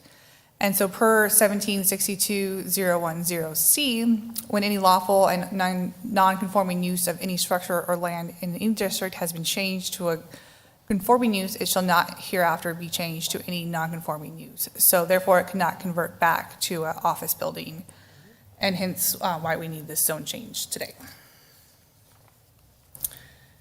Again, looking at the review criteria, one of the goals of the neighborhood is to minimize land use conflicts. And we find that commercial office is the least intensive commercial zoning district and is for the site, and it would promote compatibility between residential development and the neighborhood surrounding the site on the north and east. Regarding the general plan, again, the request is for commercial office and is appropriate in the neighborhood land use category. And the zone change to CO with the neighborhood land use category will allow for this existing site to be in conformance with the zoning code and hence meet the land use needs of the residents. Staff and the applicant met all required notification efforts, and I did not receive any comments or inquiries regarding this request. So staff recommends forwarding a recommendation to City Council to approve the zone change request from R3 to CO Commercial Office for DSA 23-00104 with the following conditions of approval. happy to answer any questions the commission may have.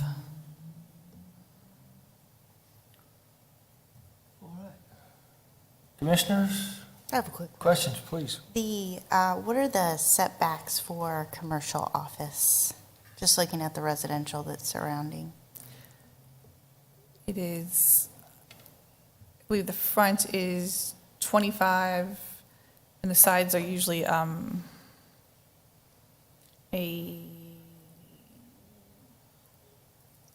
It stumped you. We don't see commercial office too often.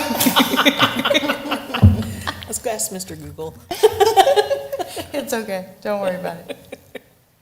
We'll see it when it comes back for major site plan. Yeah, we'll see again if they change, right? Well, so to that point, if the building stays as it is, they could immediately start using it. If they would not come back with a conditional use permit or. Correct, yes, but there is opportunity for them to develop the front porch. the corner. There is Sure. on the site, and that would come back for a major site plan. Gotcha. Okay. Any other questions for staff? Okay, with the applicant, their representative, please come forward. Give us your name and address. Diana Beruete, 6884 North Overfield Road, Casa Grande. Very good. I don't have any questions. I'm here to answer any questions you may have. Okay. Sorry. Okay, commissioners? Yeah, I've got a question. Yes. So you're just gonna put offices in this building here? Do you have anything planned for the front half? For the front half, at the moment, we don't have anything planned. We just want to mainly use the building, and then as we continue to grow, we might look into further expanding, maybe creating a recreation center for our program. Okay. But you won't have any clients there At the, in the building, yes. In that land, no. in the building, living there or? No. Okay, So we're just a behavioral health agency. We work with clients clinically and mentoring programs. okay. Okay. That's all I got. And I'm assuming that use is a permitted within the CO. Yes. Very good. All right. Any other questions for the applicant? Okay, seeing none. Thank you very much. We appreciate you coming. Big help. All right, I'll open the public portion of the meeting for this issue. Anybody in the public would like to address this issue, please come forward and give us your name and address, and we'll have 3 minutes to talk to us. Okay, my name's Julio Romero, 2543 North La Escondida Circle, Casa Grande. I'm in the residency to the north of that lot, cul-de-sac area right in there, as well as other folks here from that residential area. Our concern revolves around property value and exactly what are they going to be using that for. I know Horizon has different programs. I know the term medical offices was used, but exactly what are they going to be doing there? Horizon has different things that they do for different people. So can that be answered, or do you know, or can you get that answer? Okay. We have the applicant. Well, actually, I think she just said that they're gonna be having mentoring programs there. What type? Because Horizon does different programs, everything from DUI training that's court-appointed to other issues that are court-appointed. Okay. My Okay. question is revolving around the residents having a concern about possible crime. Not saying everybody's bad, but just saying there's a possibility. Other thing that you have families there, children there. Property value. Now, when you try to sell a home, near schools, near parks, near church, all good things. But sometimes when words do matter, community center may be a term that's okay. But if somebody researches that and finds out that something else is being done on that property, whether good or bad, doesn't matter, I'm not one to judge, but it may bring down property value. Okay. That is my concern as well as others. Very good. The other one is in the future. Now, I know some of the Horizon areas have temporary residents, permanent residents, depending where you go and what city. Would there be a guarantee that that's never going to happen? Okay. And that's all I have. I don't know All if right. anybody Very else good. has anything. So, Okay, if you're finished. Yes, If you're sir. finished, if we would, let's let the Yes. other members of the public come up and address us. And then we'll get to, if there are things that we can answer, we'll try to answer them in the All right, next step. thank you, If that's sir. all right? Yep. All right, very good, thank you, appreciate it. Anybody else like to address this issue, please come up.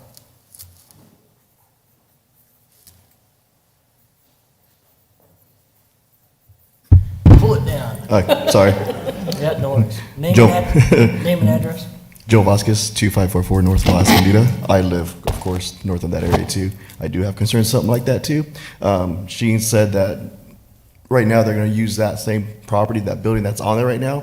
No problem. My concern is I do have small kids. Seeing how they operate, don't get me wrong, they do good things, but I do have some reserve on that portion too. Also, future buildings on that site, I want to know what's going to be built on there. Is there going to be something single story, multiple stories? Because we go back on privacy. Those walls on that whole north area, well, north area, the north area where that's going to be at, are only 6 foot. It's private homes. We do live there.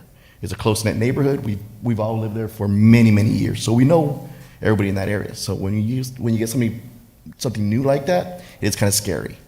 Sure. We want to know what goes inside that space because Sure. that's our main concern. All right, very good, thank you, appreciate that. Anybody else like to address it?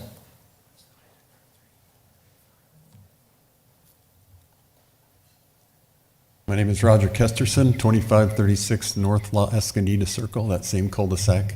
My main concern, or one of my concerns, is the condition of that property. That whole west half of the property right now is just nothing but stink net. And I don't know if you all know what stink net is, but it's a very invasive weed that puts out a pretty strong smell when it's blooming and lots of pollen. And I'd like to know that if, this property is going to be used, that it also be like cleaned up and kept in better condition. Okay. That's all I have. All right, thank you. Anybody else like to address this issue?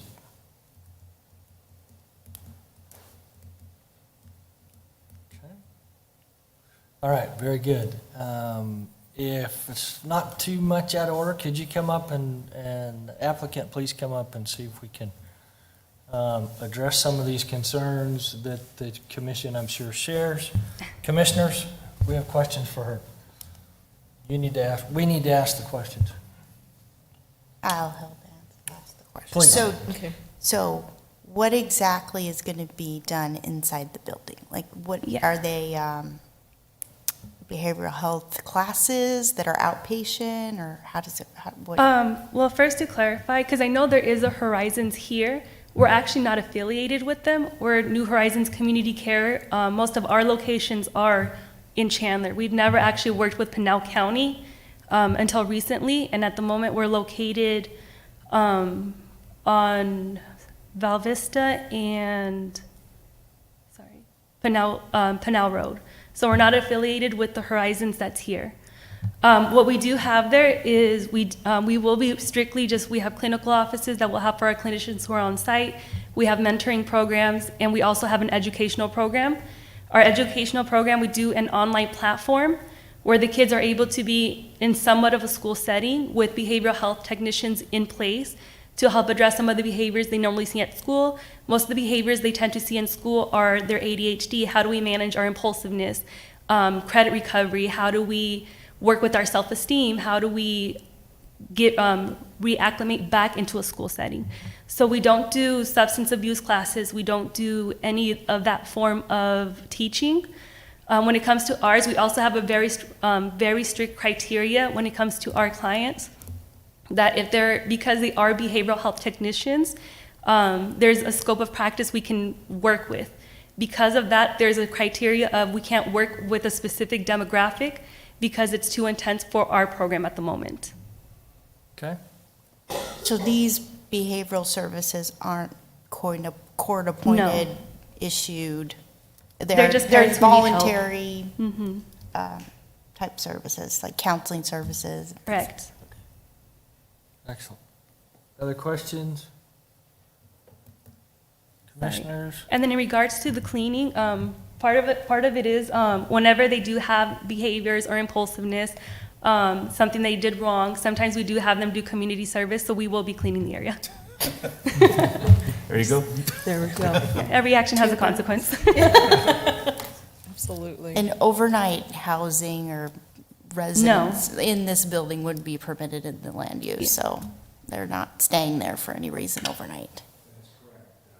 Residential is not allowed in the zone district, nor is group homes. So no residential aspect to this. New Horizons Community Care. Just want to say that one more time for everybody. Okay. Aye. Okay, commissioners?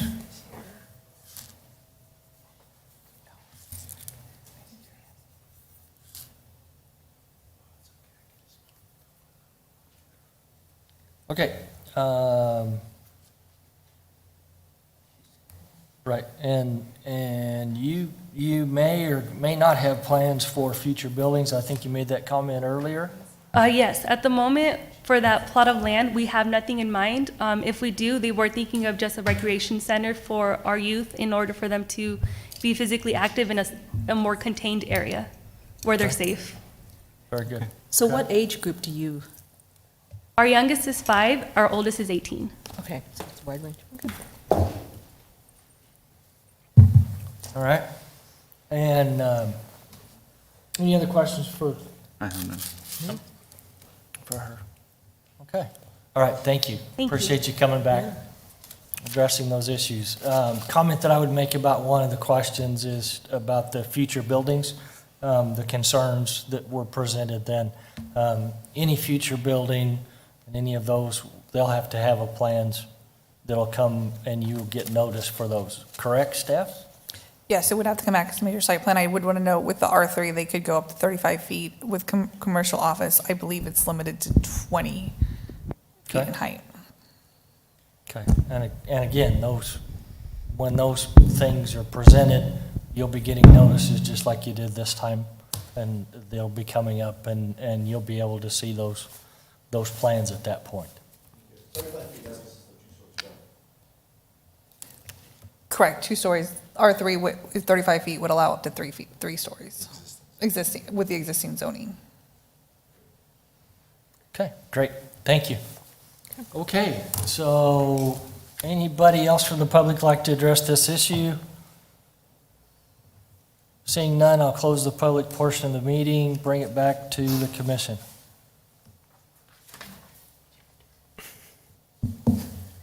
Chair, I'd like to forward a recommendation to City Council for a request by New Horizons Community Care for a zone change from multifamily R3 to commercial office CO, DSA-23-00104, with the following condition of approval. Very good. I have a second? Second. Very good. I do have a question for staff before we get to the wall from south of Escondido, on the north part of this. There is still a wall there? It is still? Okay, and it's a 6-foot wall? Okay. All right. That was my question. I guess my question's answered. Any other? All right, discussion on the motion. Okay. Please call the roll. Member Aldred? Aye. Member Hubbard? Yes. Member Estrada? Yes. Vice Chair Garza? Aye. Chairman Benedict? Yeah, sure like to see this start getting used, and may not be the use that we envision, but I do want it to get moving, so something moving on there, so I will vote aye. All right, motion passes. Next, I think it's G8. Congratulations. Yeah. Thank you. So we'll have a public hearing to consider. What? Aren't we on it? I know. No, we're not on it. We're on it? We're on it. She's trying to lead me down. Yeah. Oh, good. Come again, you can have me. See it on Channel 11 and some of the stuff that goes on with the other. So we're better than the council? I love that. Entertainment. Oh, I have to zoop it up for entertainment. Yeah, so we're on 8. Yes, we're on. Are we on 8? We agree we're on 8. We're on 8. Thank you very much. Okay, public hearing and consideration for request by Associated Architects for a zone change from B4 to B3. I can see why you'd think that was, because we just did one. Jacqueline? All right, this next request is, again, a zone change request from B4 Community Services to B3 Central Business. It's located at 139 West First Street in the downtown area between Florence Street and Sackatoon Street. And the site is requested to be rezoned to allow for 0-foot setbacks, which is allowed within the B3 zoning district, and to better align with the city's general plan downtown land use category.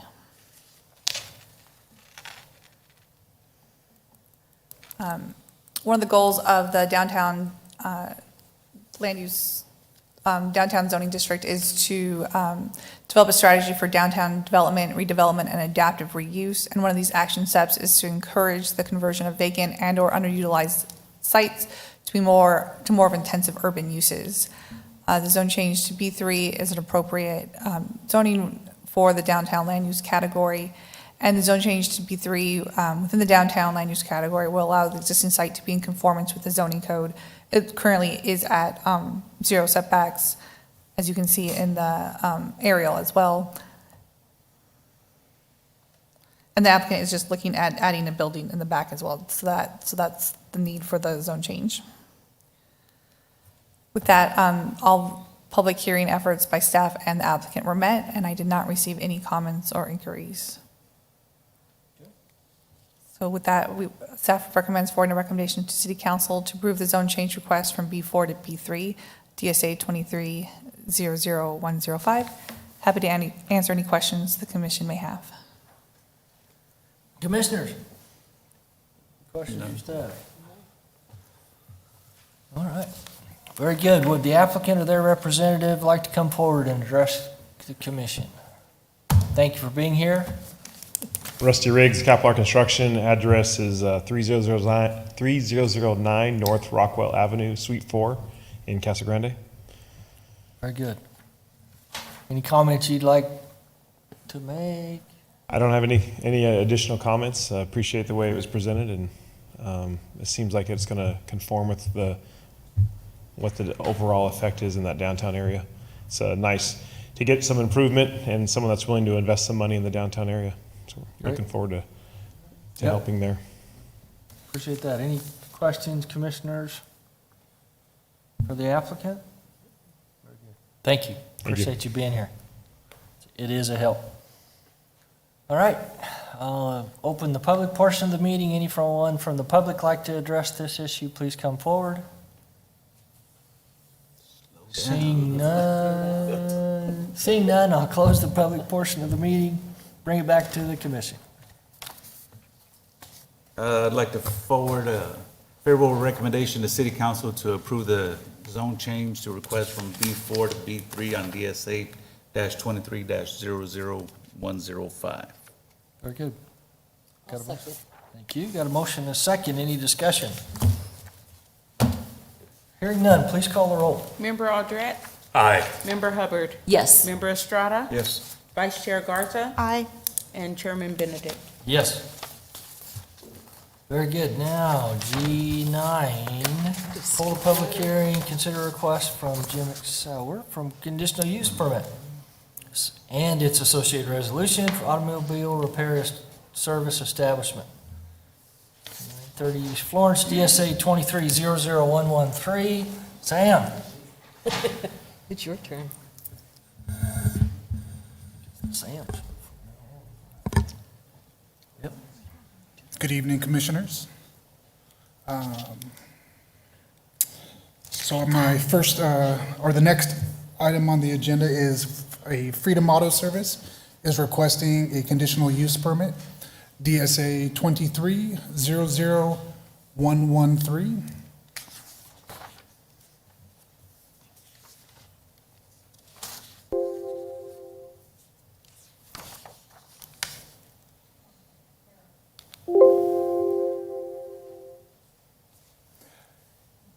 James Sewer is requesting a conditional use permit, DSA 2300113, for an automobile repair service major at 930 East Florence Boulevard with an attached 6-foot block wall. So this building is the old Pep Boys. So they're going to kind of expand their repair services, and they're going to be putting up a block wall around a portion of their, the west side of their building. You can see it, the green line along the west side travels north to the back.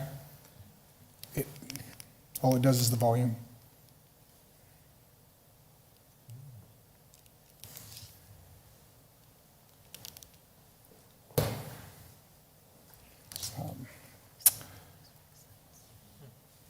There you go. So so some of the criteria that we looked at was the first is for the conformance with the zoning, automobile repair services, major and minor. So one of the things that we need to look at is site improvements such as the buildings, structures, shall be separated from any residential zone by at least 50 feet. And this proposed block wall will be located approximately 65 feet from the south property line of the nearest residential property located north at 800 North Gilbert Avenue. Another concern would be any outdoor storage of vehicles, boats, parts, or accessories are required to be enclosed area in the rear yard and shall be screened from view by a 6-foot-high opaque wall or fence, and the applicant will be providing that. And then there is a number of vehicles or boats undergoing repair that are allowed outside at, or are limited to one vehicle or boat per 400 square feet of floor area. They have roughly 6,000 square feet of floor space, which would allow them 14 vehicles.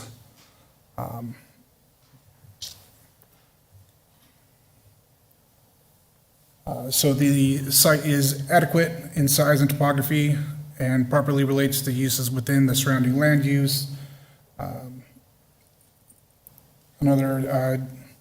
The proposed use will have no adverse effect upon the abutting property due to the proposed 6-foot block wall and restriction to the number of vehicles allowed to be stored. The proposed use will not create any adverse effect on the abutting properties.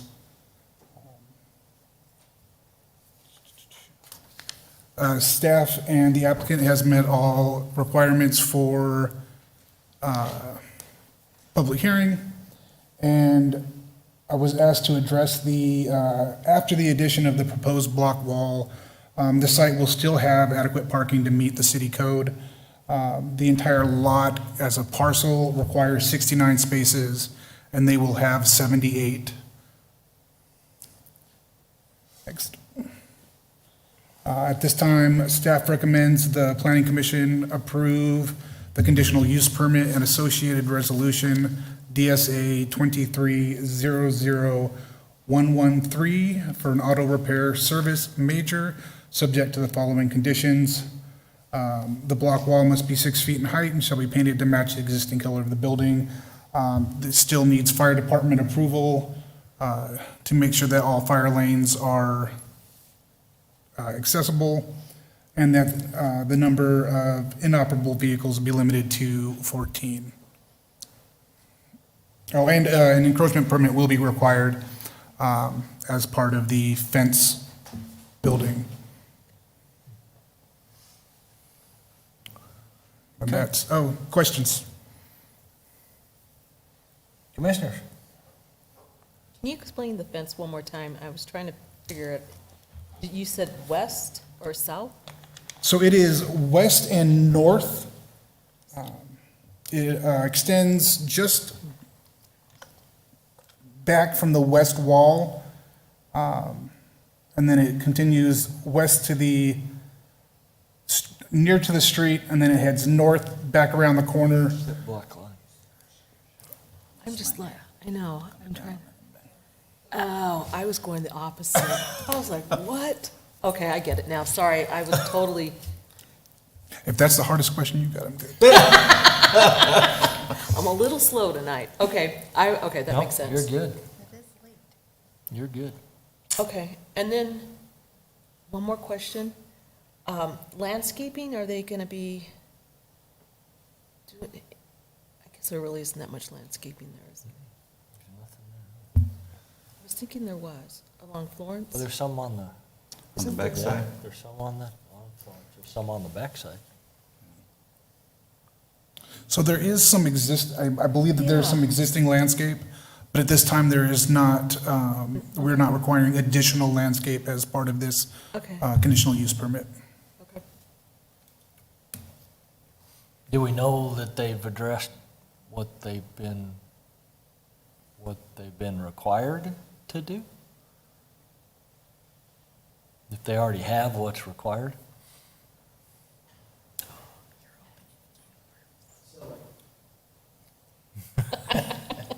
We don't want to hear you anymore, apparently.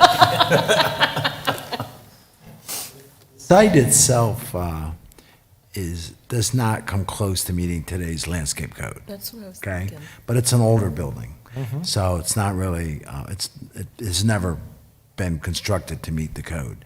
So we're not requiring additional landscaping.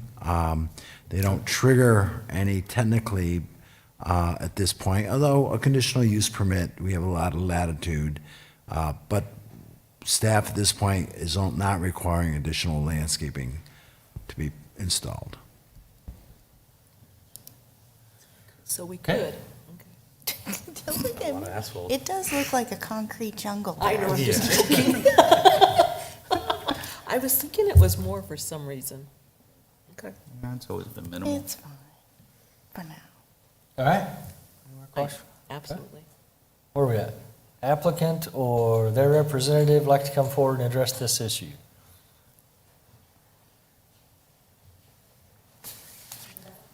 Last time. I'm Joni Martinez. I'm here for Jim Sewer, and I have no questions. Name and I'm just address. here- Oh, 271 South San Luis Rey Trail. Very good, thank you. Okay. I'm just here if you guys have questions. I just had questions about the landscaping. Were you? We will pretty it up, what is there. It's not really relevant, but Jim actually owns the whole building, so we're moving Absolute Construction and our showroom all together into the main part of the old Pep Boys. And then the west end is going to be our Freedom Auto Center. So the wall is going to be the same color as the building and everything else. And it's going to only have 12 parking spots, so it'll be enough for the 14, but it's only going to be used for service vehicles, or vehicles being serviced. And, yeah. No, it's nice to see that you're filling it up, so it's not vacant. I'm really happy to see that. So it's exciting. Hoping to make it less of an eyesore. Yeah. Okay. Any other questions for the What applicant? did you say your first name was? Joni? Joni. Anything else? Thank you. Very helpful. Thank Appreciate you, you guys. sticking it out. No problem, yeah, that was quite some, got out of the Little League meeting. For her to help. Okay, go through the steps. Now, open the public portion of the meeting. Anybody from the public like to address this issue? Seeing none, I'll close the public portion of the meeting, bring it back to the commission. Chairman, I'll make a motion Thank you. to approve the conditional use permit and associated resolution DSA 230013 for auto repair service major, subject to the following conditions by staff. I'll second. It's got a motion, a second, any discussion? Please call the roll. Member Aldred? Aye. Member Hubbard? Yes. Member Estrada? Yes. Vice Chair Garza? Aye. Chairman Benedict? Yes. Thank you. I can't wait for you to pretty up what's there. Okay, number 10, we have a public hearing and consider a request from Lorraine Lewis for conditional use permit for a child care facility at 3151 Piper, DSA 2300082. Is there an associated resolution? Just technically. Let's move on. Go ahead, go.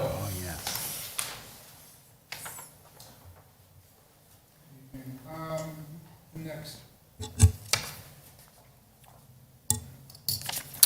Try this again. So the next agenda item is going to be the Serendipity Daycare. It's conditional use permit, DSA 2300082. Lorraine Lewis is requesting a conditional use permit, DSA 2300082, for a child care facility at the I-1 zoned 3151 North Piper Avenue. As you can see, this is the old Charlie's house, located along North Piper Avenue behind, I believe there is the old churches, the old Crossroads Church is there, and then a motorsports dealership.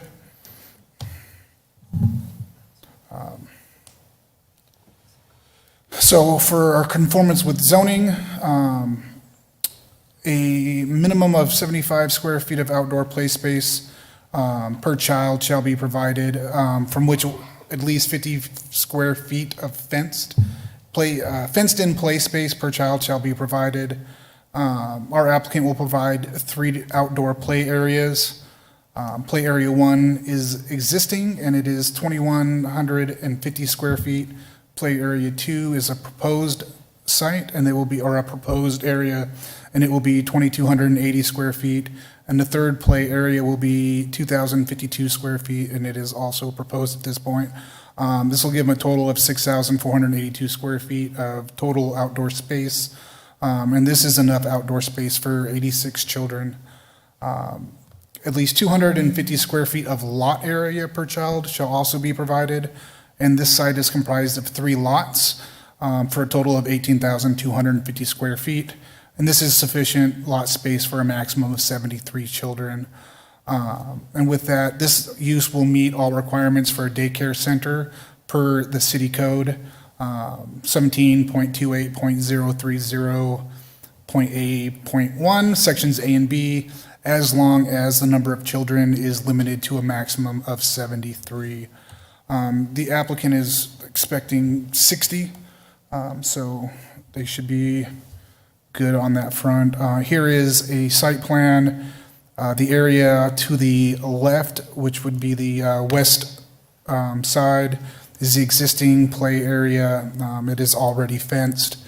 And then there are the 2 proposed play areas on the east or the front side of the building. And there are their square footages there. And then we also have conformance with conditional use permits review criteria. The proposed site is adequate in size and topography. The site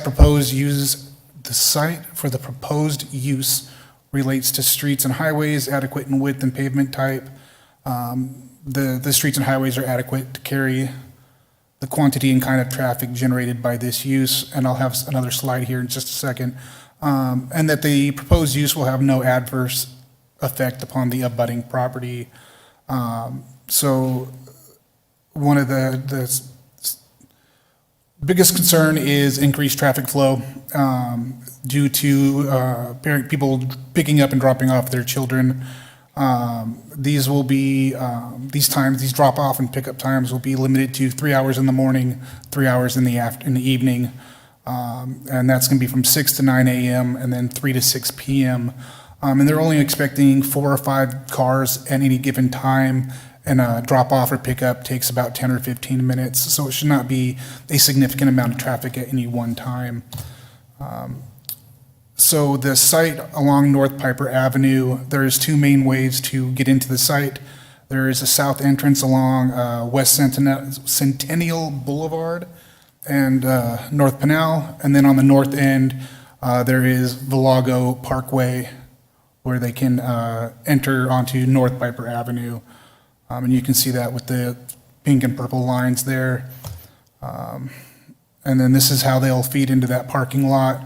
You can see here, it's generally going to be down to the south side of that parking lot, so it should not have a significant impact on the other businesses there that are all to the north of this entrance.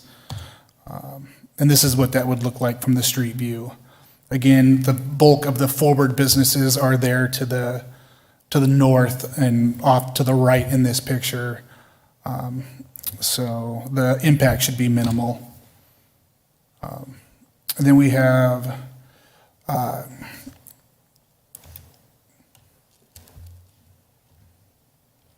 I do want to touch on another thing about adverse effect is that this is an excellent opportunity to have a daycare center near an industrial zone. That's one of the things about this is that it is an I-1 zone.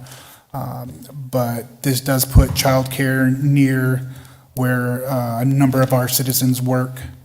And because it is a I-1 zone, it is limited to the amount of industrial activity.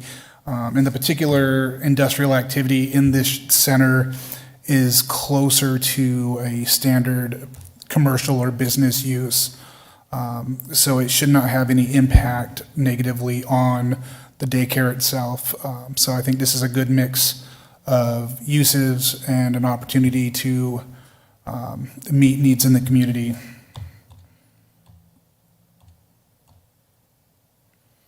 The general plan designation for the site is manufacturing and industry, and the zoning is I-1. This daycare is a conditional use allowed in this area, and like I said, I think this is a good mix of providing daycare in an I-1 zone.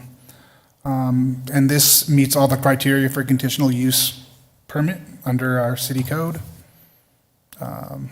Staff and applicant have met all of the requirements for notification. There were no inquiries or comments. So at this time, staff recommends that the Planning Commission approve the conditional use permit and associated resolution DSA 23-00082 for a daycare facility with the following conditions. The applicant shall submit a minor amendment to the approved major site plan for the property. So there was a major site plan. We're asking that they update that to show the new play areas and update the parking spaces. There's been some changes in the parking spaces. And no certificate of occupancy shall be issued until that is completed. And are there any questions? All right, commissioners, questions? I have a quick question. Yes, please. Sam, do you know, is there a, well, Monier's here, is there a traffic signal planned at Ocean View and Pinal Avenue in the future? What? Oh, that's the same. Ocean View is Centennial. Yes. It's a very active little area right there when everybody gets let out of work from the industrial. So it's a really tough left-hand turn for folks crossing that many lanes of traffic. I just don't like That is a funded CIP signal, and in fact will be the next signal that we build in the community. Yay. Nice. Dang it. And then my second question was, is the existing Serendipity that's on Truckle going away and then it's relocating here? I believe that that is their intent, is to transition from their current site to this new site. Okay. Nice. Any other questions for staff? Would the applicant or their representative please come forward and address, like to come forward and address the commission?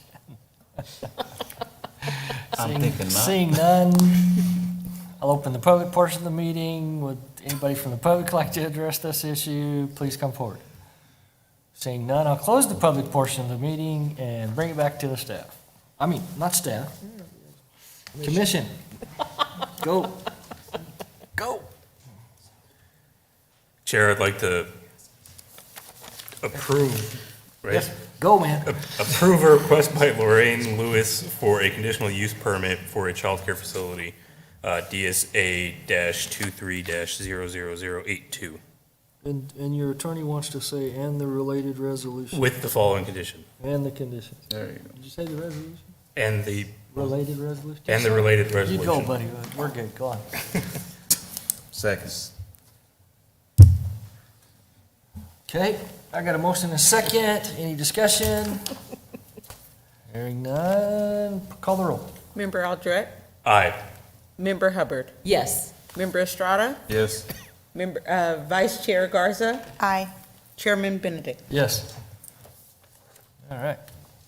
Public hearing and request by Daniel Kent for conditional use permit for convenience food restaurant Snow Snack. DSA 23-00096. Sam. Go, Sam, go. Sorry. All right. One more item. Studio of Dance Snow Shack, conditional use permit, DSA 23-00096. Danielle Kent is requesting a conditional use permit for DSA 23-00096 for a convenience food restaurant at the Studio of Dance at 395 North Sackatone Road. So this isn't a convenience food restaurant in the traditional sense. As you can see in the picture here on the right, this is a snow shack. It will be a vending booth for doing shaved ice. And it will be going into the parking lot or into the gravel area near their parking lot, so that they will be able to service both their customers at the dance studio as well as the general public.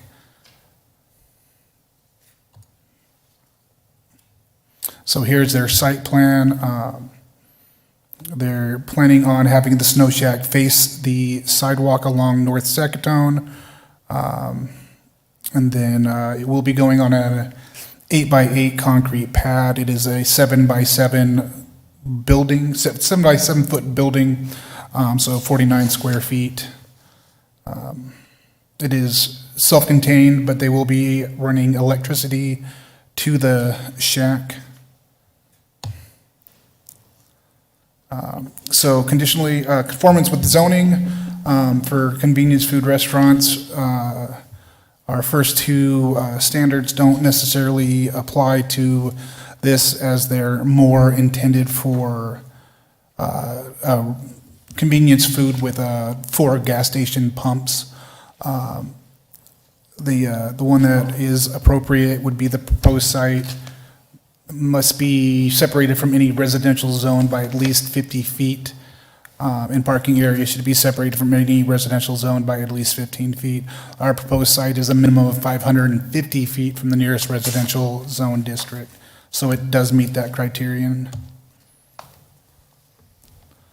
The site is, the proposed building, I said, is 49 square feet. And there is adequate space on this parcel for this building. It will be placed in the rock landscape area. There is concern that this use might create a small increase in parking for patrons who may be stopping to buy something from the snow shack, but staff believes that most of the customers will be the patrons of the dance studio. However, it will be imperative that the tenant ensure that patrons use the correct parking spaces either on their lot or designated street parking, and be sure not to use their neighbor's parking. So the Studio of Dance is required to have 9 parking spaces. Of that, they are allowed to use public on-street parking to meet 100% of that requirement. However, they do have 9 spaces on their lot without the use of public on-street parking. So there should be sufficient parking for them, both on their lot as well as public on-street parking. the adjacent street network is adequate to handle this use. So the proposed use will have no adverse effect upon the abutting property. Staff has received a complaint from the owner adjoining the dance studio regarding unapproved use by dance studio patrons of their parking lot. However, the dance studio is providing 9 parking spaces on their parcel, 5 in the rear and 4 in the front. So the applicant will need to ensure that any parking demand that cannot be accommodated within the on-site parking lot use designated on-street parking along Sackatone Street and not park on the lot of the neighbor's business. The 2030 general plan land use designation for this is downtown, and restaurants are an appropriate land use for this designation. And this use meets all the criteria for a conditional use permit per city code.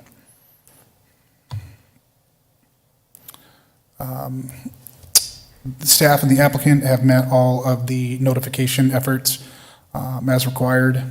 And as far as inquiries and comments, like I said, there has been a comment, one comment at the time of preparing these documents. The owner of the address 309, 307, and 305 West 3rd Avenue have had issues or claims to have had issues with the owner of the dance studio in regards to parking. So I would just want to make sure that the applicant make sure to address the parking issues, especially if they're going to be increasing that use by having a snow cone stand. At this time, staff recommends the Planning Commission approve the conditional use permit and associated resolution DSA 23-00096 for a convenience food restaurant subject to the following conditions. The dance studio restrooms in the primary building must be accessible at all times to any employees working at the Snow Shack when the Snow Shack is operating. Anybody operating the Snow Shack must have access to restrooms and hand wash.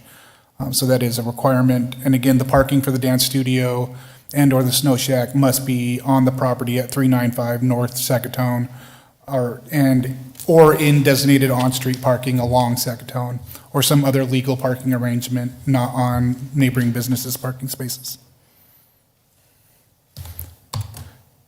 Questions? Yes, commissioners, I have a question. please. Sam, the conditional use permit for this convenience food restaurant doesn't permit any convenience food in the future, like this is just for a Snow Shack, right? I believe, Can I see your resolution, Sam? Do you have is the resolution not on the screen, right? it is not on the screen, no. Let me just take a quick look at the resolution and see what that says. I was just wondering if the Snow Shack goes away and it becomes something else, can something else go in there and then they already have a parking issue? So that's, You know, just to be safe, I think I'd recommend that the motion specify that a resolution show that it's just for this Snow Shack of, what's the square footage, 75 feet? Sam? 49 feet. 49 feet. For a 49 square foot Snow Shack. Just to be sure. That's a hard one to say. And what's their hours of operations? daylight. Daylight? Yes, I have that. What does that mean? Well, sun up to sundown. Yeah. Oh, I just read the record report. No, I didn't mean, okay. So Like it is in the, Summer, it's later. Yes. Just saying. Yep. thank you. During the school year, the stand will be open on Saturdays and in the late afternoon and evenings during the week to coincide with the studio's regular operating hours. In the summer, it will be open Monday through Saturday during daylight hours. It will not be open after dark when there are no dance classes scheduled. So it will be operating in tandem with the dance studio. Okay, so it won't conflict with the neighbor next door? I don't know who the neighbor is. Yeah, who is the neighbor next door? I don't have that name right now. What's the business? What's their business, yeah. Wasn't it a sewing place or something? There are, I think, 3 addresses, and I think there's a number of businesses Yeah. in that adjoining lot. Okay.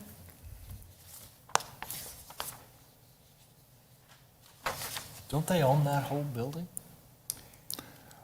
You have a picture of the aerial that shows the parking?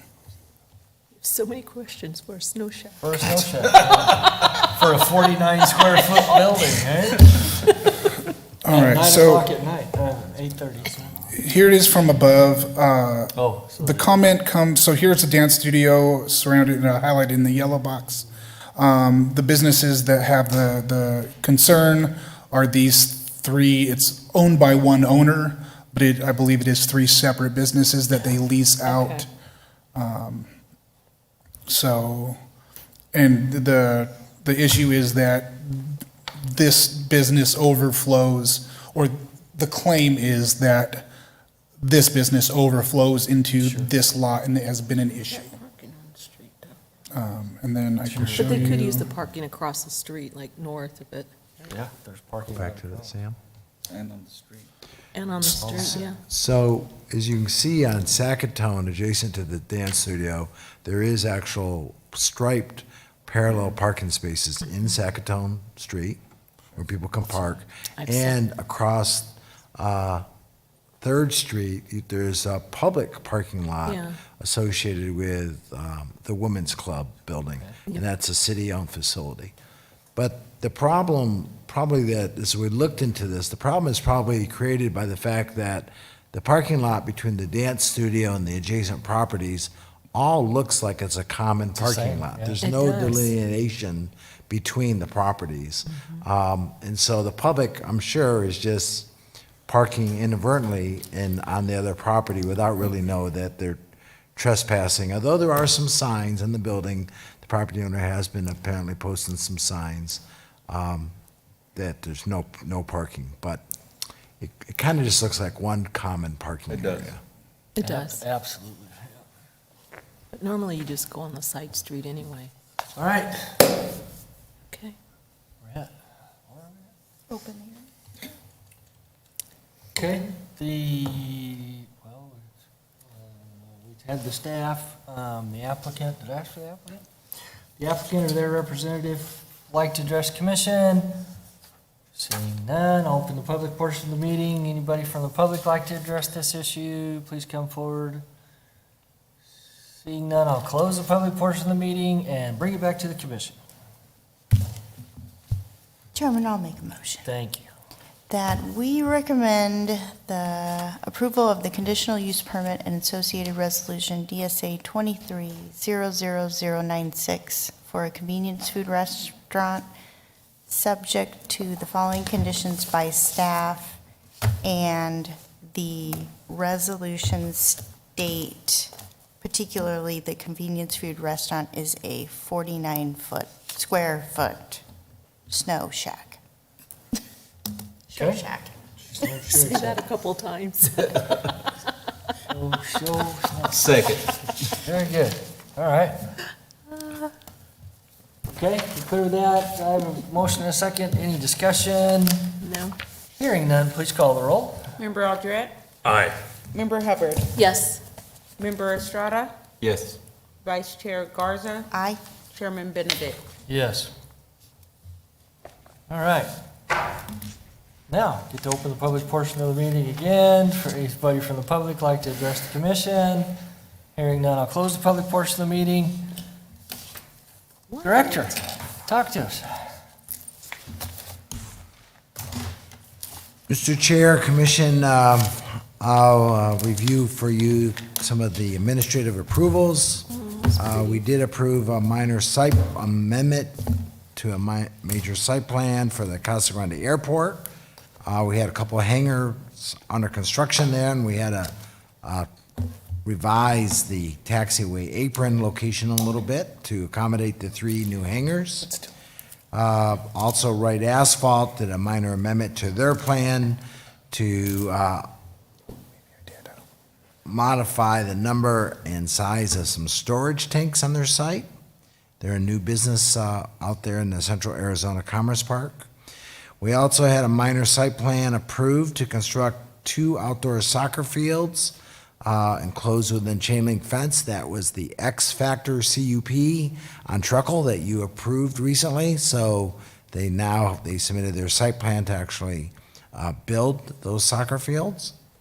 And we approved, it looks like 3 secondary driveway permits. The code requires if you do a secondary driveway that you submit for an administrative permit to make sure that you meet our code requirements in terms of the percentage of your front yard that you're turning into driveway. The Board of Adjustment did consider and approve a comprehensive sign plan for the Valago Marketplace, which specifically for the Superstar Car Wash that's getting ready to open there. City Council ruled on a number of the recommendations of Planning Commission, approving all of them. You can see listed there. On the building permit side and land use application side, we continue to be very busy. Planning applications, looks like just last month, we took in 31. We've taken in 140 applications so far this year, so, which means your agendas are gonna continue to be lengthy for the foreseeable future. The building permit activity is interesting. You know, calendar year to date, we've issued building permits for 224 single-family homes, or traditional single-family homes, but 295 for the build-to-rent. And you've seen the build-to-rent going vertical now on the, at the Cottonwood and Truckle site and Cottonwood and Peart site. So that continues to be active. And we've also issued permits for, now for 700 apartment units so far this year. So the residential unit activity is actually very strong in those sectors. The last thing I'll tell you is that this is the last Planning Commission meeting that I'll be here in person for the next few months. I'll be attending remotely for your next few. Be back in person for your October meeting.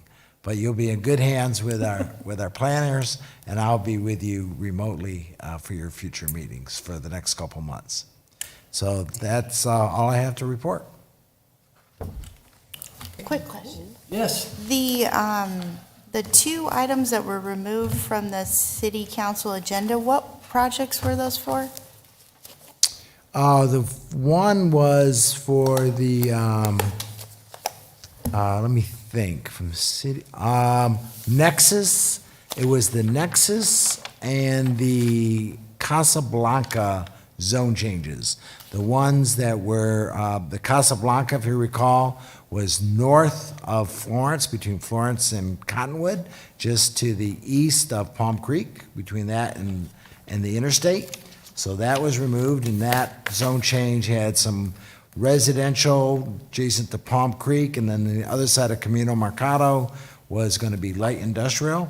And then the Nexus one was north of Cottonwood, up about halfway up to Courtson and along the Hennis extension, and that was all light industrial.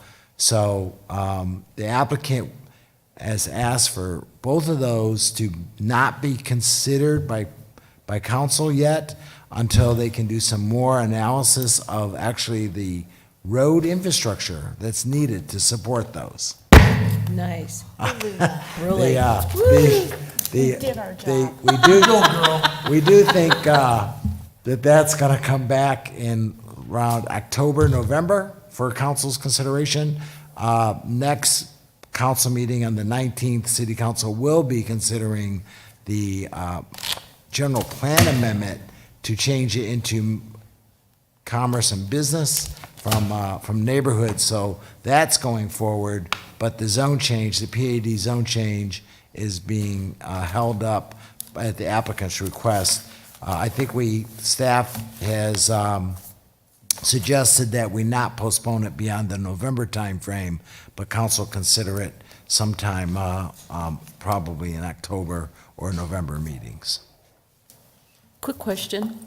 Yes. On the sewer, are they still working on that down Treckle? Didn't you say? Or was it Quartzen?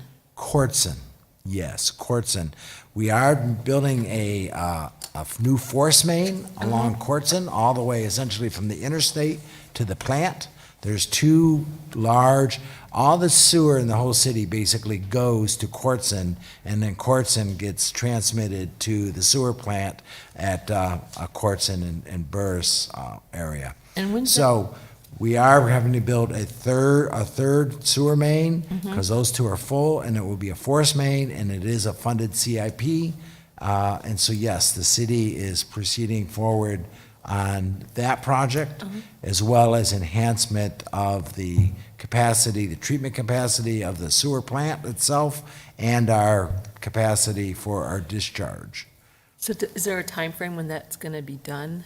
I don't know about done, but it's going to start yet this year. Okay. Let's call it within the next 18 months, Okay. but fairly quickly. Oh, good, because the smell is bad. I live over there. Okay, thank you. It's all clear. Anything else? Commissioners? Make a motion to adjourn. Second, third. All in favor? Aye. Aye. We're adjourned.